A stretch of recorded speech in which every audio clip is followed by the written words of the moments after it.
അതിപരിശുദ്ധമായ തിരുനാമം ഇന്നുമെന്നും എന്നേക്കും വാഴ്ത്തപ്പെടുമാറാകട്ടെ. കടന്നു എല്ലാ വിശുദ്ധന്മാരെയും ഓർത്ത് സന്തോഷത്തോടെ കർത്താവിനെ സ്തുതിക്കുകയും എല്ലാ പ്രിയമുള്ളവർക്കും യേശു ക്രിസ്തുവിന്റെ പരിശുദ്ധ നാമത്തിൽ ഹൃദയപൂർവ്വമായുള്ള വന്ദനങ്ങൾ അറിയിക്കുകയും ചെയ്യുന്നു. സ്തോത്ര യാത്രയിലൊക്കെ ആയിരുന്ന നമ്മുടെ സഹോദരങ്ങൾക്ക് സ്തോത്രം ശാരീരികമായി സൗഖ്യമില്ലാത്ത പ്രിയപ്പെട്ടവർക്കൊക്കെ ഇന്ന് വന്നു ചേരുവാൻ കർത്താവ് കൃപ നൽകിയല്ലോ. കർത്താവിന്റെ എല്ലാ കരുണയ്ക്കായും കർത്താവിന്റെ കൃപയ്ക്കായും കർത്താവിനെ നന്ദിയോടെ സ്തുതിക്കുന്നു. കർത്താവിന്റെ നാമത്തെ മഹത്വപ്പെടുത്തുന്നു. സ്തോത്രം. നമ്മുടെ രാജ്യവും വളരെ കലുഷിതമായ ചില സംഭവങ്ങളിലൂടെ കടന്നുപോയിക്കൊണ്ടിരിക്കുകയായിരുന്നു നമുക്കറിയാം. എങ്കിലും അന്താരാഷ്ട്രീയ സാഹചര്യങ്ങൾ കൂടുതൽ പ്രശ്നങ്ങളിലാകാതെ കർത്താവ് കാര്യങ്ങളൊക്കെ ക്രമീകരിച്ചുകൊണ്ടിരിക്കുന്നത് ഓർത്ത് കർത്താവിനെ സന്തോഷത്തോടെ സ്തുതിക്കുന്നു, കർത്താവിനെ മഹത്വപ്പെടുത്തുന്നു. പിന്നെയും നമ്മുടെ ലോകസമാധാനം കർത്താവ് വരുന്നത് വരെ സുവിശേഷം പ്രസംഗിക്കാനുള്ള സാവകാശം അതേയുണ്ട്. കർത്താവിനെ പരമാർത്ഥമായി സ്നേഹിച്ചും സേവിച്ചും മുൻപോട്ട് പോകാനുള്ള അനുകൂലമായ സാഹചര്യങ്ങൾ നമുക്ക് പിടിച്ചിരിക്കാൻ കഴിവുള്ളവരല്ല. കർത്താവ് അനുവദിക്കുന്നതിനായിട്ട് നമുക്ക് പ്രത്യേകം പ്രാർത്ഥിക്കാം. അത് ദൈവവചനത്തിന്റെ കൽപ്പനയാണല്ലോ. രാജാക്കന്മാർക്ക് വേണ്ടി അധികാരസ്ഥന്മാർക്ക് വേണ്ടി നമ്മള് പ്രാർത്ഥനയും പക്ഷപാതവും യാചനയും കഴിക്കണമെന്ന് സ്തോത്രം. അതിൽ നമുക്ക് ദൈവത്തോട് വിശ്വസ്തരായിരിക്കാൻ ദൈവബോധനം അനുസരിക്കുന്നവരായിരിക്കാൻ കർത്താവ് സഹായിക്കട്ടെ. ലോകമെമ്പാടും ഒരു എന്താണ് പറയുന്നേ, ഓരോ സമൂഹങ്ങൾ ജനസമൂഹങ്ങൾ അവരിലേക്ക് ഒതുങ്ങുന്ന ഒരു പ്രത്യേക സാഹചര്യമാണ് ഇത് കണ്ടുവരുന്നത്. കർത്താവ് മുന്നറിയിച്ചതുപോലെ രാജ്യം രാജ്യത്തോടുള്ളതിനേക്കാൾ ആദ്യം പറഞ്ഞത് ജാതി ജാതിയോട്. അങ്ങനെ ആയിരുന്നു. മനുഷ്യജാതി എന്നൊരു ജാതിയെ ദൈവം സൃഷ്ടിച്ചോളൂ. എന്നാൽ ഇപ്പൊ മനുഷ്യൻ ഈ ജാതിയായി ജാതി ജാതിയോടെന്നുള്ള നിലയിലാണ്. ഞാൻ ഇങ്ങനെ ഓർക്കുകയായിരുന്നു, ചില സോഷ്യൽ മീഡിയ ഇതിലൊക്കെ കണ്ടപ്പോൾ ഈ പാകിസ്ഥാനിലുള്ള ചെറുപ്പക്കാരോടും കുഞ്ഞുങ്ങളോടും ഒക്കെ അഡോളസെറ്റ്സ് മീൻസ് ഒരു 7-8 വയസ്സൊക്കെ ഉള്ള കുഞ്ഞുങ്ങളോടൊക്കെ what you think of India എന്നൊക്കെ ചോദിക്കുമ്പോൾ അവർ പറഞ്ഞേ ഗന്ധയിലൊക്കെ ഇതോ അഴുക്കാളുകൾ. എന്താ അഴുക്കാളുകൾ എന്ന് ചോദിക്കുമ്പോൾ അവര് വിഗ്രഹം ലോകത്തിലെ ഏറ്റവും വലുത് അവരാണ്. അതുകൊണ്ട് അവരെല്ലാം നശിപ്പിക്കപ്പെടണം. ഈ ഒരു ആശയമാണ് കുഞ്ഞുങ്ങളുടെ മനസ്സിൽ പോലും തിരികെ കയറ്റിക്കൊണ്ടിരിക്കുന്നത്. ദോഷകരമായ വിഷമയമായ ആശയങ്ങൾ ഈ അടുത്ത തലമുറയെ ശരിക്കും ദോഷകരമായി സ്വാധീനിച്ചുകൊണ്ടിരിക്കുകയാണ്. അപ്പൊ ഞാൻ എന്റെ മനസ്സിൽ വന്ന ചിന്ത, നമ്മുടെ കുഞ്ഞുങ്ങളെ ഇതുപോലെ സാഹോദര്യ സ്നേഹവും കർത്താവിനെ സ്നേഹിക്കുന്നതിന്റെ അനുഗ്രഹങ്ങളും ഇതൊക്കെ പഠിപ്പിക്കുകയായിരുന്നെങ്കിൽ അങ്ങനെ ഒരു തലമുറ ലോകത്തിലുണ്ടായ എന്നോർത്ത് നോക്കിക്കേ. സ്തോത്രം. ലോകത്തിന് പ്രശ്നങ്ങളൊക്കെ ഇരിക്കും. അങ്ങനെ കർത്താവ് പഠിപ്പിച്ചത് നമ്മുടെ കുഞ്ഞുങ്ങളുടെ മനസ്സിൽ അങ്ങ് ചെറുപ്പം മുതലേ അങ്ങ് ആഴ്ത്തി എഴുതുകയാണെങ്കിൽ അത് സ്തോത്രം കൂടുതൽ ഗുണകരമായ ഫലം. ഉടനെ എന്റെ മനസ്സിൽ പിന്നെയും വന്നൊരു ചിന്ത, അത് നമ്മുടെ കുഞ്ഞുങ്ങൾക്ക് ഉൾക്കൊള്ളാൻ ബുദ്ധിമുട്ടായിരിക്കും. കാര്യം അവർ ഓൾറെഡി സ്തോത്രം ഒരു പാപപ്രകൃതമുള്ളവരായിട്ടല്ലേ ലോകത്തിൽ പിറക്കുന്നത്. പാപപ്രകൃതമുള്ളവരായിട്ടാണ് ലോകത്തിൽ പിറക്കുന്നത്. പാപപ്രകൃതമുള്ളവരായിട്ട് ലോകത്തിൽ പിറക്കുന്നുണ്ട്. അതാണ് ഈ ജന്മപാപം എന്ന് പറഞ്ഞാൽ. എന്താ പറയാ, മാമോദീസ ധരിക്കുന്നത് ജന്മപാപം മാറ്റാനാണ്. ഈ ജന്മപാപം എന്ന് പറഞ്ഞാൽ പല ആളുകളുടെ ചിന്ത ഒരു കുഞ്ഞ് ജനിക്കുന്നതിന് കാരണമാകുന്ന കുടുംബ ബന്ധമാണ് ജന്മപാപം എന്ന് പോലും ധരിച്ചിരിക്കുന്ന ഒരു ഒത്തിരി പേരുണ്ട്. ഇവൻ മീൻസ് ക്രിസ്ത്യൻ സമൂഹത്തിൽ അങ്ങനെയുള്ളത്. പെന്തക്കോസ്ത് സമൂഹങ്ങളിൽ ചില ഗ്രൂപ്പ് അങ്ങനെ ചിന്തിക്കുന്നത്. നമ്മുടെ കുടുംബജീവിതം എന്ന് പറഞ്ഞാൽ ഇച്ചിരി നിലവാരം കുറഞ്ഞ ഒരു കാര്യമാണ്. പേര് പറയുമ്പോഴും CPM ഒക്കെ അങ്ങനെ ചിന്തിക്കുന്നത്. അതുകൊണ്ട് വിശുദ്ധരായി ജീവിക്കണമെങ്കിൽ സെലിബസി എന്ന് പറഞ്ഞാൽ കുടുംബജീവിതം ഒന്നും ഇല്ലാതൊക്കെ ജീവിക്കും. കർത്താവിനും അത് നേരെ തിരിച്ചാവട്ടെ. ദുർനടപ്പ് നിമിത്തം ഓരോരുത്തരും സ്വന്തം ഭാര്യയും ഓരോരുത്തർക്കും സ്വന്തം ഭർത്താവും ഉണ്ടായിരിക്കണമെന്ന്. അപ്പൊ ജന്മപാപം എന്ന് പറഞ്ഞാൽ ജന്മന ഉൾക്കൊള്ളുന്ന തിന്മയായ പ്രകൃതമാണ് ഈ ജന്മപാപം എന്നാണ്. ബൈബിളിൽ ആ വാക്കേ ഇല്ല. ജന്മപാപം എന്നൊരു വാക്ക് ബൈബിളിൽ ഇല്ല. പിന്നെ സഭാ നേതാക്കന്മാരൊക്കെ കൂടെ രൂപപ്പെടുത്തിയ ഒരു പ്രയോഗമാണത്. അപ്പോൾ ജന്മപാപം എന്ന് പറയുന്നത് ഉദ്ദേശിക്കുന്നത് ജന്മനാലെ ഉൾക്കൊള്ളുന്ന പാപ പ്രകൃതമാണ്. ഏക മനുഷ്യനാൽ പാപവും പാപത്താൽ മരണവും ലോകത്തിൽ കടന്നു. ആ കടന്ന് ആ പാപപ്പെട്ട, അതാണ് ദാവീദ് പറഞ്ഞു, ഞാൻ അകൃത്യത്തിൽ ഗുരുവായി പാപത്തിൽ എന്റെ അമ്മേനെ ഗർഭം ധരിച്ചു എന്ന് പറഞ്ഞാൽ, അയ്യോ എന്റെ പൊന്നപ്പനെ ഒന്ന് പറയണ്ട. അതിന് ഈ ചില നമ്മളറിയുന്ന ചില ആളുകൾ, ചില പ്രമുഖന്മാരായ ചില ആളുകൾ കൊടുക്കുന്ന വ്യാഖ്യാനം കേട്ടാ ഭയങ്കര തമാശ. എന്ന് പറഞ്ഞാൽ ദാവീദിന് ഒരു വേശ്യാസ്ത്രീയിൽ ജനിച്ച കുഞ്ഞാണ് പിന്നെ ദാവീദ് എന്ന് പോലും വ്യാഖ്യാനിക്കുന്നവരുണ്ട്. അപ്പൊ പാപത്തിൽ അതാണ്, അതുകൊണ്ടാണ് മറ്റെല്ലാമാരും അധികായന്മാരും പടയാളികളും ഒക്കെ ആയിരുന്നപ്പം ഇവൻ സാധുശീലനും കോമള രൂപിയും മറ്റുള്ളവരിൽ നിന്നൊക്കെ വ്യത്യസ്തനാണ്. അതുകൊണ്ടാണ് അവനെ ഇതിനൊന്നും കൂട്ടാജയതിനാണ്. സ്തോത്രം. ശമൂവേല് വന്നപ്പോ ശമൂവേലിന്റെ കൂടെ ആ പ്രവാചകൻ വരുമ്പോ അവന്റെ കൂടെ ഒന്നും വന്നിരിക്കാൻ ഇവനെ ക്ഷണിച്ചില്ല എന്നൊക്കെ എന്റെ പൊന്നപ്പനെ ഇങ്ങനെയൊക്കെ വ്യാഖ്യാനിക്കുന്ന എത്ര പേരുണ്ട്. അങ്ങനെയാണെങ്കിൽ എന്റെ പൊന്നു സൗരങ്ങളിൽ അങ്ങനല്ല. നിങ്ങളെ ആരെങ്കിലും പറഞ്ഞിട്ട് കേട്ടാൽ നിങ്ങളത് ഉൾക്കൊള്ളരുത്, അത് ശരിയല്ല. അങ്ങനെയാണെങ്കിൽ കുറച്ച് കഴിയുമ്പോൾ അറിയാമല്ലോ, സ്തോത്രം, ദാവീദ് ഒരു ഫിജിറ്റീവായി, ഒരു എന്താ പറയുന്നത്, ഫിജിറ്റീവ് എന്ന് പറഞ്ഞാൽ ഒരു അധികാരികളാൽ ഓടിക്കപ്പെട്ടവനായി ഫിജിറ്റീവായിട്ട് ഇങ്ങനെ നടക്കുമ്പോൾ, ഗുഹകളിലുമൊക്കെ പാർക്കുമ്പോൾ ദാവീദ് തന്റെ അപ്പനെയും അമ്മയും കൊണ്ടൊരു മറ്റൊരു രാജ്യത്ത് കൊണ്ടെന്ന് പറഞ്ഞത്, ദൈവം എന്റെ കാര്യം എങ്ങനെ ആക്കുമെന്ന് അറിയുവോളം എന്റെ അപ്പനും അമ്മയും നിങ്ങളുടെ കൂടെ താമസിച്ചോളൂ. കാര്യം ഇസ്രായേലിലാണെങ്കിൽ അപ്പനെ അമ്മയും പിടിച്ചോണ്ട് പോകും. ആരാ? സൗലി. അപ്പനെ അമ്മയും പിടിച്ചോണ്ട് പോയി ദ്രോഹിക്കും, ഉപദ്രവിക്കും. അതുകൊണ്ട് ഇവരെ കൊണ്ടുവന്ന് ഒരു സേഫ് ഹേവന്, ഒരു സുരക്ഷിതമായ സ്ഥലത്ത് കൊണ്ടുവന്ന് ആക്കുകയാണ്. അങ്ങനെയാണെങ്കിൽ സ്തോത്രം, ഇവന്മാര് പറയുന്നതാണ് അത് അംഗീകരിക്കുമെന്നുണ്ടെങ്കിൽ എന്റെ പൊന്നപ്പനെ ഒന്നും പറയണ്ട. ഈശായി നിന്നെ ഈ വഴിയായിരുന്നു എന്ന്, ആ ദുർമാർഗ സ്ത്രീയുടെ കൂടെയായിരുന്നു പിന്നത്തെ ജീവിതം എന്ന നിലയിൽ വന്നു പോകുമാണ്. ഒരിക്കലും അങ്ങനെ ചിന്തിക്കരുത്, ഒരിക്കലും. അപ്പോൾ അകൃത്യത്തിൽ ഒരുവായി പാപത്തിൽ എന്റെ അമ്മേനെ ഗർഭം ധരിച്ചു എന്ന് പറയുമ്പോൾ, പാപം പ്രകൃതമുള്ളവനായി ഞാൻ ജനിച്ചു എന്നേ അതിനർത്ഥമുള്ളൂ. അതാണ് എന്നേ എന്നല്ല, അതാണ് അതിന്റെ അർത്ഥം. അത് ഗൗരവമായ കാര്യമാണ്, ഗൗരവമായ കാര്യമാണ്. സ്തോത്രം. അപ്പോൾ അതാണ് പറഞ്ഞു വന്നത്. ഇപ്പൊ നമ്മുടെ കുഞ്ഞുങ്ങളെ ഈ ദൈവവചനം കൊണ്ട് പഠിപ്പിച്ചാൽ, കുഞ്ഞുങ്ങളെ ദൈവവചനം പഠിപ്പിച്ചാൽ അതുപോലെ ഉൾക്കൊള്ളാൻ അവർക്ക് ഒരു കഴിയുമോ എന്ന് എനിക്ക് അറിഞ്ഞുകൂടാ.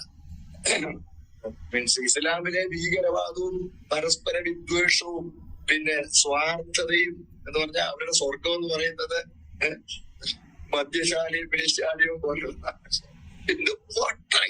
ഇതിന്റെ പുറകെ നടക്കുന്നത് പോട്ടെ, അത് വേറെ വിഷയം. സ്തോത്രം. ഇത്രയും പറഞ്ഞിട്ട് അതിയുടെ പേരിലിടയ്ക്ക് മതനിർണ്ണയ കേസെടുക്കാം. എന്നാ പിന്നെ അവരുടെ പുസ്തകം ചിന്തത്തിന് അതാ വേണ്ടത്, അത് വേറൊരു വിഷയം. ഞാൻ പറഞ്ഞു വരുന്നത്, അവരുടെ കുഞ്ഞുങ്ങളെ പഠിപ്പിക്കുമ്പോൾ അത് അവരുടെ തലയിൽ എത്ര ശക്തിയോടെ കയറുകയും അവരുടെ പെരുമാറ്റത്തെയും പ്രകൃതത്തെയും ദോഷകരമായി എത്ര സ്വാധീനിക്കുകയും ചെയ്യുന്നുവോ, അതുപോലെ നമ്മൾ പഠിപ്പിക്കുന്ന ദൈവവചനം നമ്മുടെ കുഞ്ഞുങ്ങളുടെ അടുത്ത് തന്നെ കുഞ്ഞുങ്ങളെ പഠിപ്പിച്ചാൽ പോലും അവരെ അത്രത്തോളം സ്വാധീനിക്കുകയില്ല. കാര്യം മറ്റേ അവിടെ സ്വാഭാവികമായിട്ടാണ് പഠിപ്പിച്ചുകൊണ്ടത്. ഇത് ഇച്ചിരി വ്യത്യസ്തമായിട്ടാണ്. അതുകൊണ്ടാണ് ദൈവവചനം മനസ്സിലാക്കണമെങ്കിൽ വീണ്ടും ജനിക്കണം.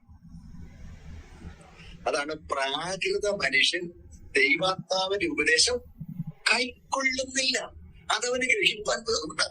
എന്നാലും നമ്മുടെ കുഞ്ഞുങ്ങളെ ചെറുപ്പം മുതലേ, ബാല്യം മുതലേ ദൈവവചനത്തിന്റെ സ്വർഗീയമായ മൂല്യങ്ങൾ പഠിപ്പിക്കുന്നതിൽ സ്തോത്രം ഉത്സുകരായിരിക്കും, നന്നായിരിക്കും. സ്തോത്രം. ബഹുരിയായിട്ട് അത്രയും വാക്കിൽ ഇന്നെന്റെ മനസ്സിലിങ്ങനെ വളരെ ശക്തമായിട്ട് വന്ന വളരെ വിഷമം തോന്നിയ ഒരു കാര്യം ഞാൻ നിങ്ങളുമായിട്ട് പങ്കുവയ്ക്കുകയായിരുന്നു. സ്തോത്രം. കർത്താവ് സഹായിക്കട്ടെ. നമ്മൾ ഇതിനെ കുറിച്ച് ആശങ്കപ്പെടേണ്ടതില്ല. കാര്യം എല്ലാ കാര്യങ്ങളും ആത്യന്തികമായി തീരുമാനിക്കുന്നവൻ സർവാധികാരിയായവൻ നമ്മുടെ കർത്താവ് തന്നെയാണ്. കർത്താവ് തന്നെ സർവാധികാരിയായി ഉള്ളത് കൊണ്ട് നമ്മൾ ഒന്നിനെ കുറിച്ചും ആകുലപ്പെടേണ്ട കാര്യമില്ല. എന്നാൽ സ്തോത്രം, കർത്താവിന്റെ വരവിന് വേണ്ടിയുള്ള ഒരുക്കം നമ്മുടെ ഭാഗത്ത് നിന്ന് എപ്പോഴും ഉണ്ടായിരിക്കുവാൻ ദൈവം നമ്മെ കുറിച്ച് ആഗ്രഹിക്കുന്നു. കർത്താവിന്റെ കൃപ നമുക്ക് നൽകട്ടെ. സ്തോത്രം. നമ്മൾ പഠിച്ചുകൊണ്ടിരിക്കുന്ന ഭാഗത്തേക്ക് തന്നെ നമ്മുടെ ശ്രദ്ധ തിരിക്കാം. വെളിപ്പാട് പുസ്തകം 6-ാമത്തെ അധ്യായം അതിലെ 9 മുതലുള്ള വാക്യങ്ങളാണല്ലോ നമുക്കിന്ന് ചിന്തിക്കേണ്ടത്. 6-ാമത്തെ അധ്യായം അതിൽ 9 മുതലുള്ള വാക്യം ഒന്ന് വായിച്ചാൽ 9 മുതൽ 11 വരെ വായിച്ചാൽ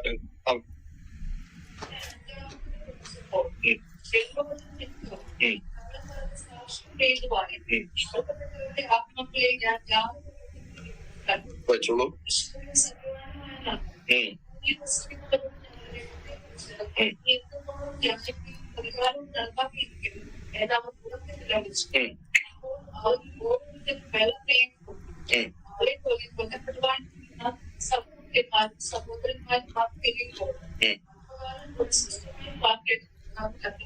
വളരെ നന്ദി. സ്തോത്രം. അപ്പോൾ 5-ാം മുദ്ര പൊട്ടിച്ചപ്പോൾ കാണുന്ന ഒരു വെളിപ്പാടാണ് നമ്മളിവിടെ കാണുന്നത്. സ്തോത്രം. ഇത് എന്തിനാണ് നമുക്ക് തന്നിരിക്കുന്നത്? എന്തിനാണ് ഇത് നമ്മൾ അറിഞ്ഞുകൊണ്ട് നമുക്ക് എന്നതാണ് പ്രയോജനമെന്ന് ചോദിച്ചാൽ, ആ കാലഘട്ടത്തിൽ നടക്കുന്ന കാര്യത്തെ കുറിച്ച് നമുക്കൊരു ഉൾക്കാഴ്ച തരേണ്ടതിനാണ്. എന്താ അവിടെ അന്ന് ആ കാലഘട്ടത്തിൽ അവിടെ സഭയുടെ ഉൾപ്രാപണ ശേഷം, സഭ കർത്താവിനുസരിലേക്ക് ചേർക്കപ്പെട്ട ശേഷം ഇവിടെ നടക്കുന്ന കാര്യങ്ങളെ കുറിച്ചുള്ള ഒരു ഉൾക്കാഴ്ച നമുക്ക് നൽകേണ്ടതിനാണ് ഈ വിവരം ഇവിടെ പറഞ്ഞിരിക്കുന്നത്. സ്തോത്രം. അപ്പോൾ ദൈവവചന നിമിത്തം പറഞ്ഞാൽ ഇന്ന് കർത്താവിന്റെ കാസളം തുനിച്ച് കർത്താവിന്റെ സഭ അവരുടെ സന്നിധിയിലേക്ക് ചേർക്കപ്പെട്ടാൽ, സ്തോത്രം, അധികം കഴിയുന്നതിന് മുമ്പ് തന്നെ ഇവിടെ എതിർ ക്രിസ്തുവിന്റെ ദുർഭരണം ആരംഭിക്കുകയും നോഹയുടെ കാലത്ത് എന്ന പോലെ, സ്തോത്രം, 2 ഉറവിടങ്ങളിൽ നിന്നുള്ള കഷ്ടങ്ങളാൽ ലോകത്തിൽ ജീവിച്ചിരിക്കുന്ന ജനങ്ങൾ കഷ്ടമനുഭവിക്കുകയും ചെയ്യും. നോഹയുടെ പ്രളയകാലത്ത് ആകാശത്തിന്റെ കിളിവാതിൽ തുറന്നു, ആഴത്തിന്റെ ഉറവുകളും തുറന്നു. അപ്പൊ മേലിന് താഴോട്ടും താഴേത് മുകളിലോട്ടും ഇതുപോലെ ആകുമെന്നല്ലേ കർത്താവ് പറഞ്ഞത്. എന്ന് പറഞ്ഞാൽ ദൈവം ഭൂവാസികളെ അവരുടെ ആകൃത്യ നിമിത്തം സന്ദർശിക്കുന്ന കാലമാണ് പീഡാകാലം എന്നുള്ളത് നമുക്കറിയാം. അതാണ് മേളിൽ നിന്ന് താഴോട്ട് വരുന്ന പോലെ ദൈവത്തിന്റെ സന്നിധിയിൽ നിന്നുള്ള സന്ദർശനം. ഭൂവാസികളെ അവരുടെ ആകൃത്യ നിമിത്തം സന്ദർശിക്കുന്ന കാലം. അതുപോലെ ഭൂമിയിൽ അന്ന് ആധിപത്യം സ്ഥാപിക്കുന്ന എതിർ ക്രിസ്തുവിന്റെ ദുർഭരണം നിമിത്തം ജനങ്ങൾ വളരെ കഷ്ടമനുഭവിക്കും. അതാ നോക്കി 4 മുദ്രകൾ പെടുന്ന 4 മൃഗങ്ങളുടെ പ്രത്യക്ഷത കണ്ടല്ലോ. അപ്പോൾ എതിർ ക്രിസ്തുവിന്റെ കയ്യിൽ അധികാരം വന്നു. അവൻ തുടങ്ങിയപ്പോൾ വെള്ളക്കുതിര ഓർത്തുകൊണ്ടല്ലോ, തുടങ്ങിയപ്പോൾ വെള്ളക്കുതിര പുറത്ത് സമാധാന സമാഹനൊക്കെ ആയിട്ട് വലിയ സമാധാന ദൂതനായിട്ട് അവരേക്കൊണ്ട് വന്നു. അത് കുറച്ച് കഴിഞ്ഞപ്പോ ചുവന്നു. സ്തോത്രം. ചുവന്നു. അത് കഴിഞ്ഞപ്പോൾ കറുത്തു. നോക്കണേ. അത് കഴിഞ്ഞപ്പോൾ മഞ്ഞ. കൊലപാതകം. അവന് വന്ന ആ പരിവർത്തനമാണ്. ആദ്യം അവന് കിരീടമില്ല, അധികാരമില്ലാതെ വന്നു. പക്ഷെ അവന് കിരീടം കിട്ടി.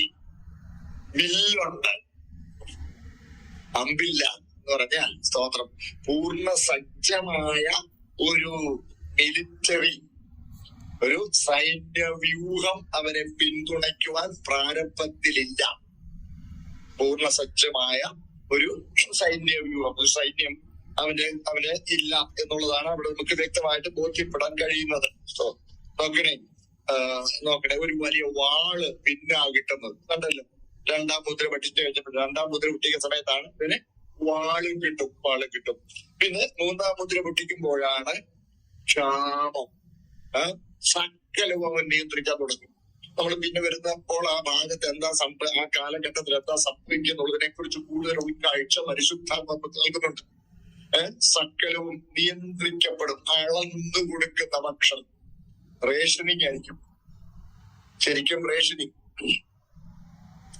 ആർക്കും ഇഷ്ടപ്പെട്ടതൊന്നും കഴിക്കാൻ കഴിഞ്ഞെന്ന് വരികയില്ല. ഇന്നിപ്പോ നമ്മള് ഒരു കാലത്ത് എന്ത് കഴിക്കണമെന്നായിരുന്നെങ്കിലും ഇവിടെ ഏത് കഴിക്കണമെന്നെങ്കിലും അങ്ങനെയായി. അന്ന് പിന്നെ എന്തേലും കഴിക്കാൻ കിട്ടണം എന്നുള്ള ചിന്തയാണ്. എന്തേലും കഴിക്കാൻ.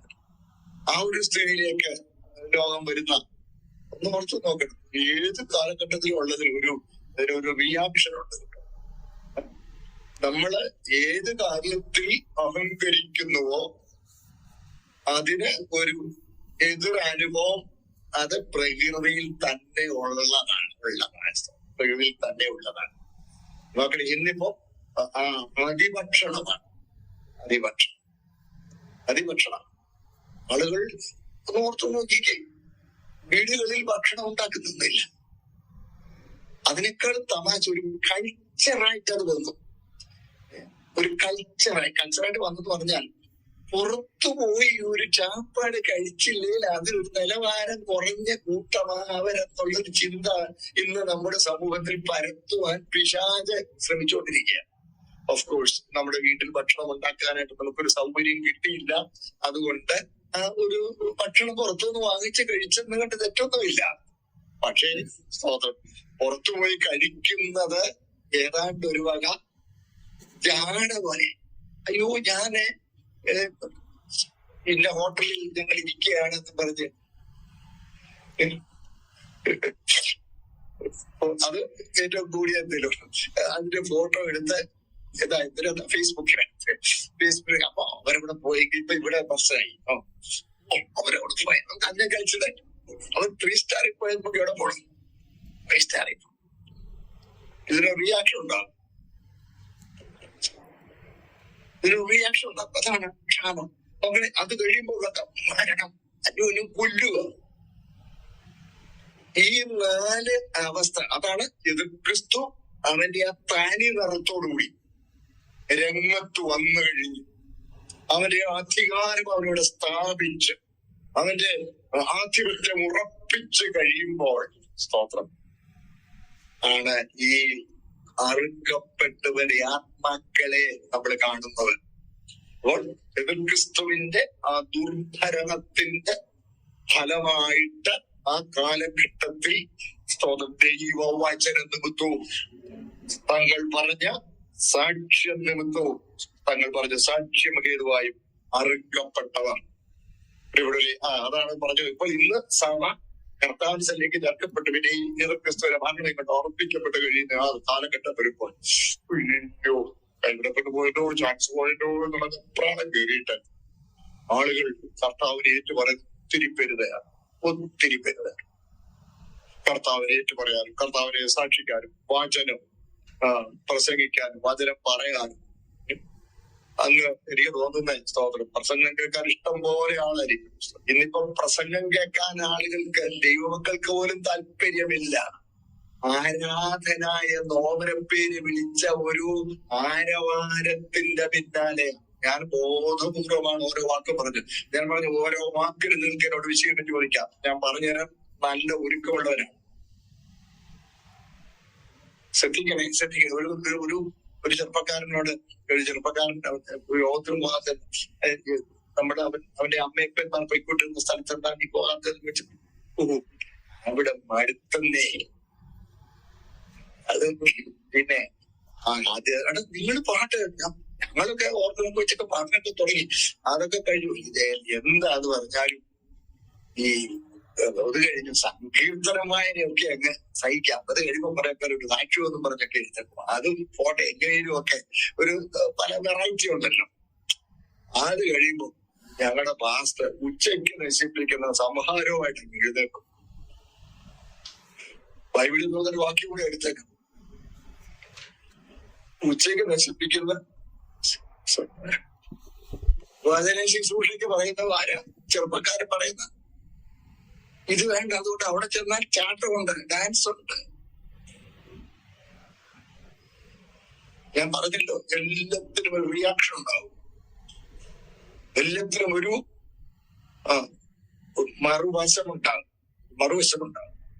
എന്റെ പ്രിയ സഹോദരങ്ങളെ, ഞാൻ ചോദിക്കട്ടെ, സ്തോത്രം, ദൈവവചനം പ്രസംഗിക്കുമ്പോൾ അത് ശ്രദ്ധിച്ചു കേൾക്കുന്ന എത്ര പേര് നമ്മുടെ സഭകളിലുണ്ട്?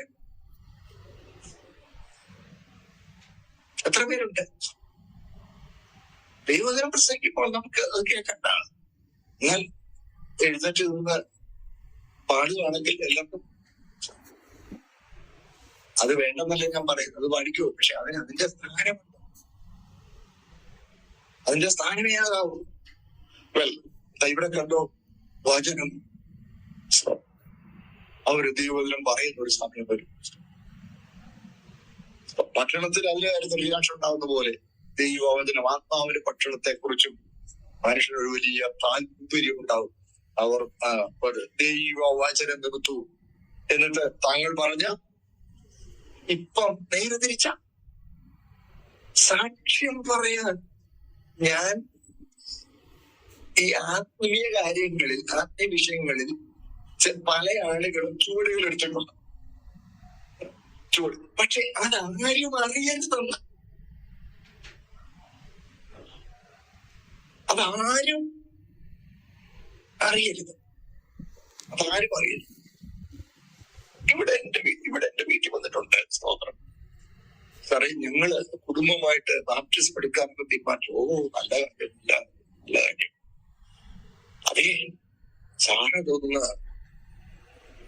ശുശ്രൂഷ ചെയ്തതാണ്, അത്യാവശ്യമാണെങ്കിൽ ചെയ്തു തരാം.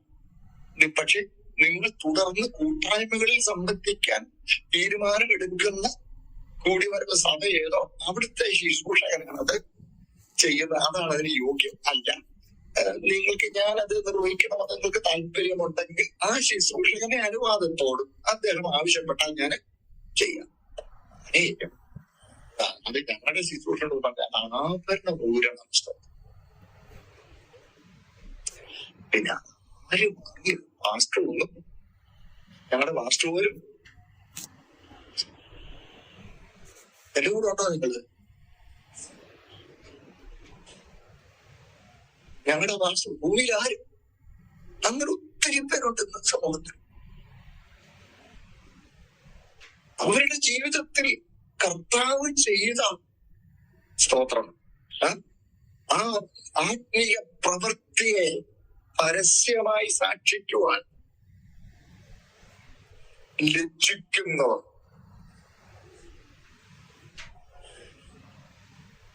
നിങ്ങൾ ഓർത്ത് നോക്കി, എന്ത് പറയുന്നത്? I M a born again believer. ഞാൻ വീണ്ടും ജനിച്ചൊരു ദൈവവേദനാണ്.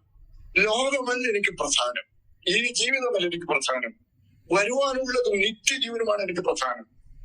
എനിക്ക് മനുഷ്യന്റെ ആരുടെയും സർട്ടിഫിക്കറ്റ് അല്ല പ്രധാനം. എന്റെ ദൈവം എന്നെ കുറിച്ച് എന്ത് ചിന്തിക്കുന്നുള്ള എനിക്ക് പ്രധാനമെന്ന് തന്റെ ഇടത്തോട് പറയാൻ കഴിയുന്ന എത്ര വലിയ സഭകളുണ്ട്.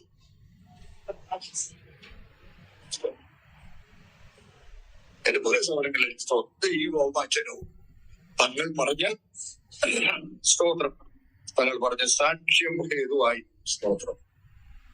ഹല്ലേലൂയ, സ്തോത്രം.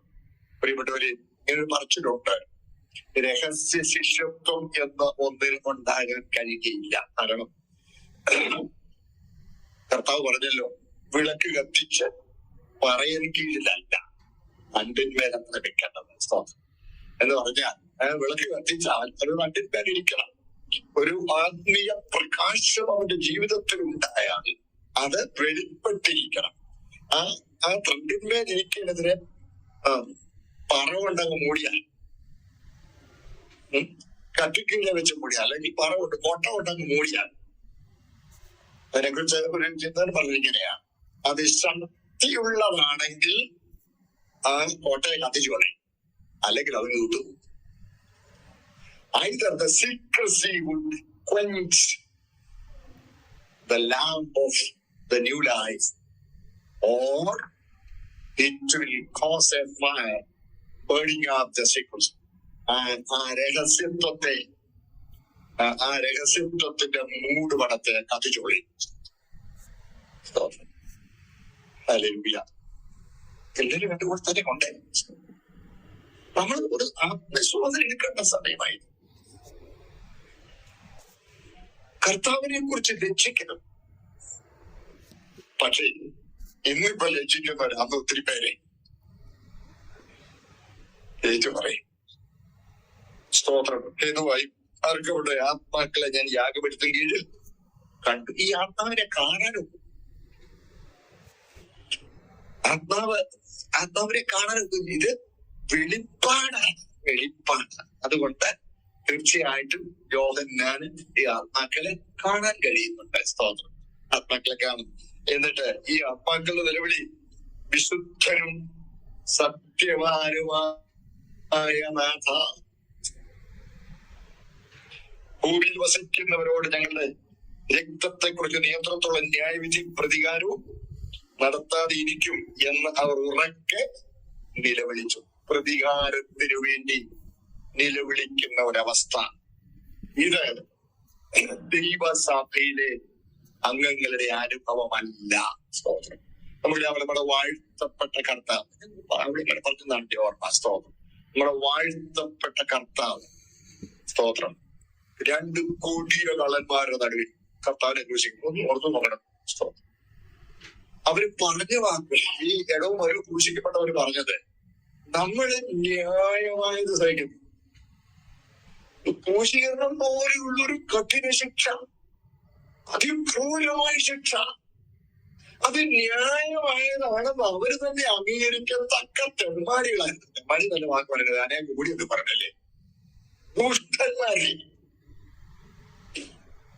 ഇടോമരോ അവരുടെ നടുക്ക്,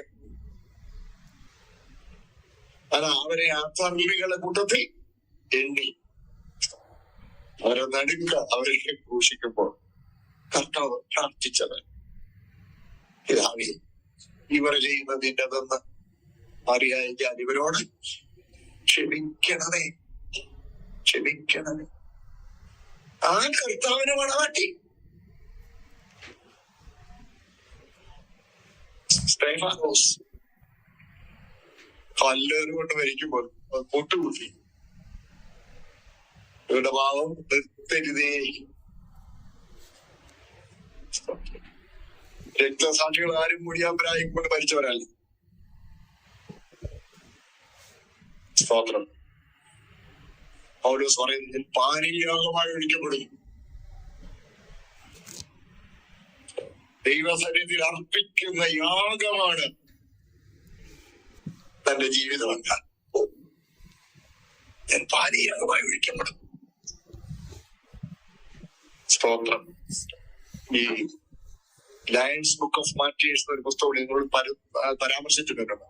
അതൊരു ക്ലാസിക് ബുക്കാണ്, ലയൺസ് ബുക്ക് ഓഫ് മാർട്ടിയേഴ്സ്. അത് വായിച്ചു നോക്കണം. ആവേശം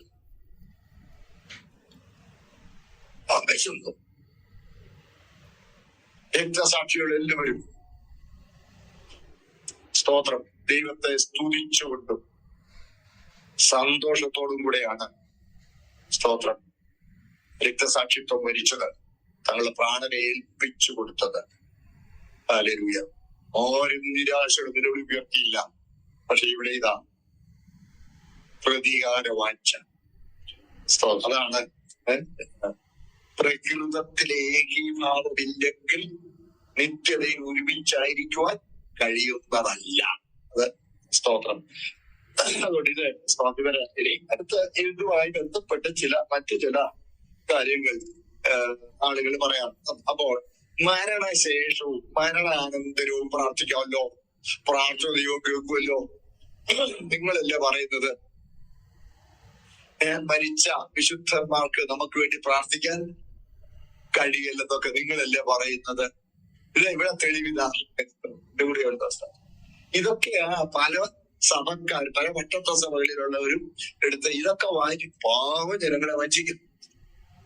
പാവജനം എന്നിട്ട് എടുക്കുന്ന അറിയാമല്ലോ, ലാസറിന്റെ ധനവാന്റെ ഊമി ധനവാൻ പറയുന്നത് പ്രാർത്ഥനയുണ്ടല്ലോ. അതുകൊണ്ട് മരണശേഷം അങ്ങനെ പറഞ്ഞു വന്നാൽ നമ്മൾ നല്ല മറുപടി കൊടുക്കണം കേട്ടോ. നല്ല മറുപടി കൊടുക്കണം എന്ന് പറഞ്ഞാൽ ദൈവവചനത്തിൽ അതിനെക്കുറിച്ച് വ്യക്തമായിട്ട് പറഞ്ഞിട്ടുണ്ട്. ഒരിക്കൽ മരിക്കുകയും പിന്നെ 9:27 വാക്യം. പിന്നെ അതുപോലെ സ്തോത്രം കൊരിന്ത്യർക്ക് 5:7 വാക്യം, 10 വാക്യം, 2 Corinthians 5:10. അതിൽ അവനവൻ ശരീരത്തിലിരിക്കുമ്പോൾ ചെയ്തവർ നല്ല ഭാഗ്യത്തെ. സ്തോത്രം. അതിന് തക്കവണ്ണം മറ്റൊരു വാക്യം കൂടി പ്രത്യേകമായിട്ട് കാണിച്ചു കൊടുത്തേക്കണം. ഫിലിപ്പ് ലേഖനം 1-ാം അധ്യായം. ഫിലിപ്പ് ലേഖനം 1-ാം അധ്യായം വായിക്കുമ്പോൾ അവിടെ സ്തോത്രം അവിടെ പൗലോസ് പറയുന്ന വാക്കുകളുണ്ട്. അതിൽ 21 മുതൽ വായിച്ചേക്കാമോ? ആ ആ ആ വായിച്ചോളൂ. ആ ആ വായിച്ചോളൂ.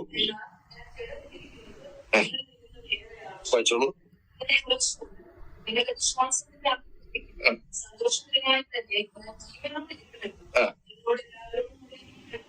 സ്തോത്രം. Thank you. റോമിലെ കാരാഗ്രഹത്തിൽ കിടന്നുകൊണ്ടാണ് ഇത് എഴുതുന്നത് അറിയാമല്ലോ. പൗലോസ് പറയുന്നത് കേട്ടോ, എനിക്ക് ജീവിക്കുന്നത് ക്രിസ്തു, മരിക്കുന്നത് ലാഭം. അങ്ങ് പോയാൽ കൊള്ളാമെന്ന് വലിയ ആഗ്രഹം. ഞാൻ 2 നാൾ ഞെരുങ്ങ് പോകാനാ കൂടുതൽ ഇഷ്ടം. അത് അത്യുത്തമാണ്. പക്ഷെ ഉത്തമമായി വന്ന് കിടക്കും. എന്താ ഉത്തമമായത്? നിങ്ങൾ നിമിത്തം. കാരണം നിങ്ങൾക്ക് ആത്മീയവർത്തന വരുത്തുന്നത് വല്ലതും ചെയ്യണമെങ്കിൽ ഞാൻ ജഡത്തിലിരിക്കണം. അല്ലേ? അല്ലേ? കണ്ടില്ലേ? ഇങ്ങനെ വെച്ചു നിങ്ങളുടെ വിശ്വാസത്തിന് അഭിവൃദ്ധിക്കും, നിങ്ങളെ വിശ്വാസത്തിന് ഉറപ്പിക്കുന്നത്, നിങ്ങൾക്ക് ആത്മീയ ശുശ്രൂഷ വല്ലതും ചെയ്യണമെന്നുണ്ടെങ്കിൽ ഞാൻ ശരീരത്തിലിരുന്നേ ഉള്ളൂ.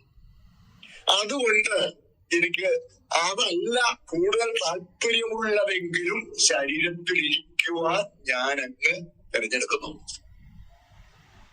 സ്തോത്രം. ഇവിടുന്ന് പോയി കഴിഞ്ഞാൽ ഇവർക്ക് വേണ്ടി പക്ഷപാതം ചെയ്ത് പ്രാർത്ഥിക്കാൻ കഴിയുമായിരുന്നെങ്കിൽ ഓരോ സമയം പോകാൻ കൂടുതൽ ഇഷ്ടപ്പെട്ടേ. സ്തോത്രം. ഓക്കെ. അതുകൊണ്ട് ശരീരത്തിലിരിക്കുമ്പോഴേ ശുശ്രൂഷയുള്ളൂ. ശരീരം വിട്ടുകഴിഞ്ഞു. അപ്പോൾ ഇത് ഒരു പ്രത്യേകമായ അനുഭവമാണ്. സ്തോത്രം. അവർ ദൈവസന്നിധിയിൽ അവർ നിലവിളിക്കുന്നു. അതിൽ ദൈവം പ്രസാദിക്കുന്നു എന്ന് നമുക്ക് കാണാൻ കഴിയുന്നില്ല. അവർ പ്രതികാരത്തിന് വേണ്ടി നിലവിളിക്കുകയാണ്. അതുകൊണ്ട് ഈ വാക്യം എടുത്തുകൊണ്ട് മരിച്ചു കഴിഞ്ഞ വിശുദ്ധന്മാർക്ക് നമുക്ക് വേണ്ടി പക്ഷപാതം കഴിക്കാൻ കഴിയുമെന്ന് അബദ്ധം ആരും ചിന്തിക്കരുത്. അത് തെറ്റാണ്. സ്തോത്രം. ധരിക്കുമ്പോഴേ യാതൊരു ശുശ്രൂഷയെങ്കിലും ചെയ്യുവാൻ നമുക്ക് കഴിയുകയുള്ളൂ. മുമ്പോട്ട് പൊക്കോട്ടെ. സ്തോത്രം. ഇനി അടുത്തത്, വിശുദ്ധനും സത്യപരമായ നാഥ, ഭൂമിയിൽ വസിക്കുന്ന ഞങ്ങളുടെ രക്തത്തക്രയത്തോളം ന്യായവിധി പരിഹാരവും നടത്താതിരിക്കുമെന്ന് അവർ ഉറക്കെ നിലവിളിച്ചു. ഒരു സ്വാർത്ഥനം, അടിസ്ഥാനപരമായി മാറ്റം വരാത്തവരാ. നോക്കണേ. അപ്പോൾ അവർ ഓരോരുത്തരിന് വെള്ള നിലയേക്ക് കൊടുത്തു. നമുക്ക് ഓൾറെഡി തീറ്റേക്കാണ്. നീതിയിൽ വസ്ത്രത്താലും ഒളിപ്പിക്കപ്പെട്ടിരിക്കുക. ഓരോരുത്തർക്ക് വെള്ള നിലയേക്ക് കൊടുത്തു. എന്നിട്ട് സ്തോത്രം അവരോട് ഒരു അരുളപ്പാണ്. സമാധാനമായിട്ട് ഇരുന്നോണം കേട്ടോ, സ്വസ്ഥമായി ഇരുന്നോണം. അവരെ പോലെ കുറെ പേരുടെ കൊല്ലപ്പെടാനുണ്ട്. അപ്പൊ ഏതൊക്കെ സ്ഥലമാണ് നടന്നുകൊണ്ടിരിക്കുകയാണ്. അവരും കൂടി വരുത്തുകൊള്ളും. സഹവൃത്യന്മാര് പിന്നെ സഹോദരന്മാർ വന്ന് തികയുവോളം കുറെ കാലം കൂടി സ്വസ്ഥമായി പാർക്കണം. ഇവരുടെ അവസ്ഥയെ സംബന്ധിച്ച് ഇവരാരാണെന്നുള്ളത് ഇവരൊക്കെ പീഡനകാല രക്തസാക്ഷികൾ എന്നാണ് ഇവരെ കുറിച്ച് പറയുന്നത്. അത് നല്ല ചാൻസ് ആയില്ലേ രക്ഷപ്പെടാൻ. ഏതായാലും വലിയ വാസിൽ പിടിച്ചുകൊണ്ടൊന്നും നടക്കേണ്ട കാര്യമൊന്നും ഇല്ലല്ലോ. ഇവര് കുറെ പേരെങ്കിലും പോവുമല്ലോ. കാര്യങ്ങളാണ് കണ്ടു തുടങ്ങുമ്പോ നമുക്ക് അന്നേരം അങ്ങ് വിട്ടുകൊണ്ടൊക്കെ ചേർത്തേക്കാം. അങ്ങനെ ചിന്തിക്കുന്ന ഒത്തിരി പേരുണ്ട്. നമ്മൾ വിചാരിക്കുന്നത് ഗതികൾ പറ്റിയാൽ അങ്ങനെ ഒരു ചാൻസ് കിടപ്പുണ്ടല്ലോ എന്ന് ചിന്തിക്കുന്നവര് ഒത്തിരി പേരുണ്ട്. എന്താ പൊന്നു സൗകര്യങ്ങളെ, ഇവര് ദൈവസഭയിലെ അംഗങ്ങളല്ല. ഇവരെ കുറിച്ച് എന്ത് മനസ്സിലാക്കുന്നത് അറിയാമോ? ഇവർക്ക് വായിച്ചാൽ 20-ാം അധ്യായത്തിൽ വരുമ്പോൾ ഇവരെ പിന്നെ നമുക്ക് കാണാൻ കഴിയും. വെളിപ്പാട് ദിവസം 20-ാം അധ്യായം 4-ാമത്തെ വാക്യം ഒന്ന് വായിച്ചേ.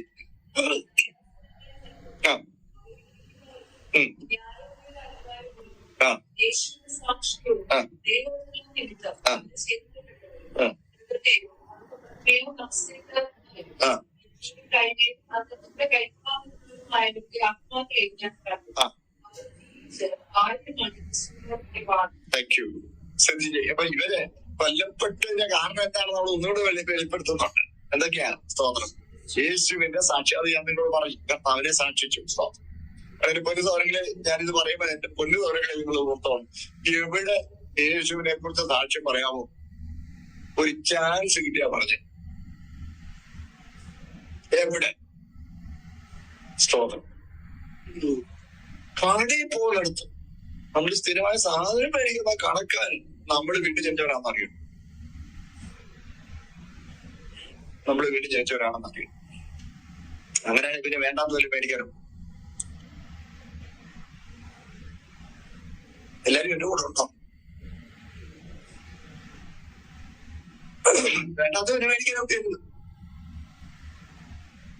പോട്ടെ. സ്തോത്രം. എവിടെയായാലും കർത്താവിനെ സാക്ഷിച്ചോ. കർത്താവിനെ കുറിച്ച് രക്ഷിച്ചാൽ അവരെ കുറിച്ച് കർത്താവ് രക്ഷിക്കുമെന്ന് ദൂതന്മാരുടെ മുമ്പ് ചേർന്നാണ് കേട്ടോ. എന്നാൽ എബ്രായത്തിൽ പറയുന്നത് ദൈവം താനവിടെ ദൈവം എന്ന് പറയുവാൻ വിളിക്കപ്പെടുവാൻ രക്ഷിക്കുന്നില്ല. അങ്ങനെ ആയിരിക്കും. അപ്പോൾ അടുത്തത് വലങ്കൈ വേറോ നെറ്റി വേറോ മുദ്രയാവും. അതിന്റെ പ്രതിമയെ നമസ്കരിക്കുകയോ ചെയ്തിട്ടില്ല, അതുകൊണ്ടാണ് കൊല്ലപ്പെട്ടത്. അത് നമുക്ക് കുറച്ച് കഴിയുമ്പോൾ നമുക്ക് അതിനെക്കുറിച്ച് കൂടുതലൊന്നും കാണാൻ കഴിയുമ്പോൾ ഇങ്ങനെയാണ് ഒരു കൊല്ലപ്പെട്ടതിന്. ഇനി അവിടെ പറഞ്ഞ അവർ ജീവിച്ച 1000 ആണ്ട് ക്രിസ്തുവിനൂടെ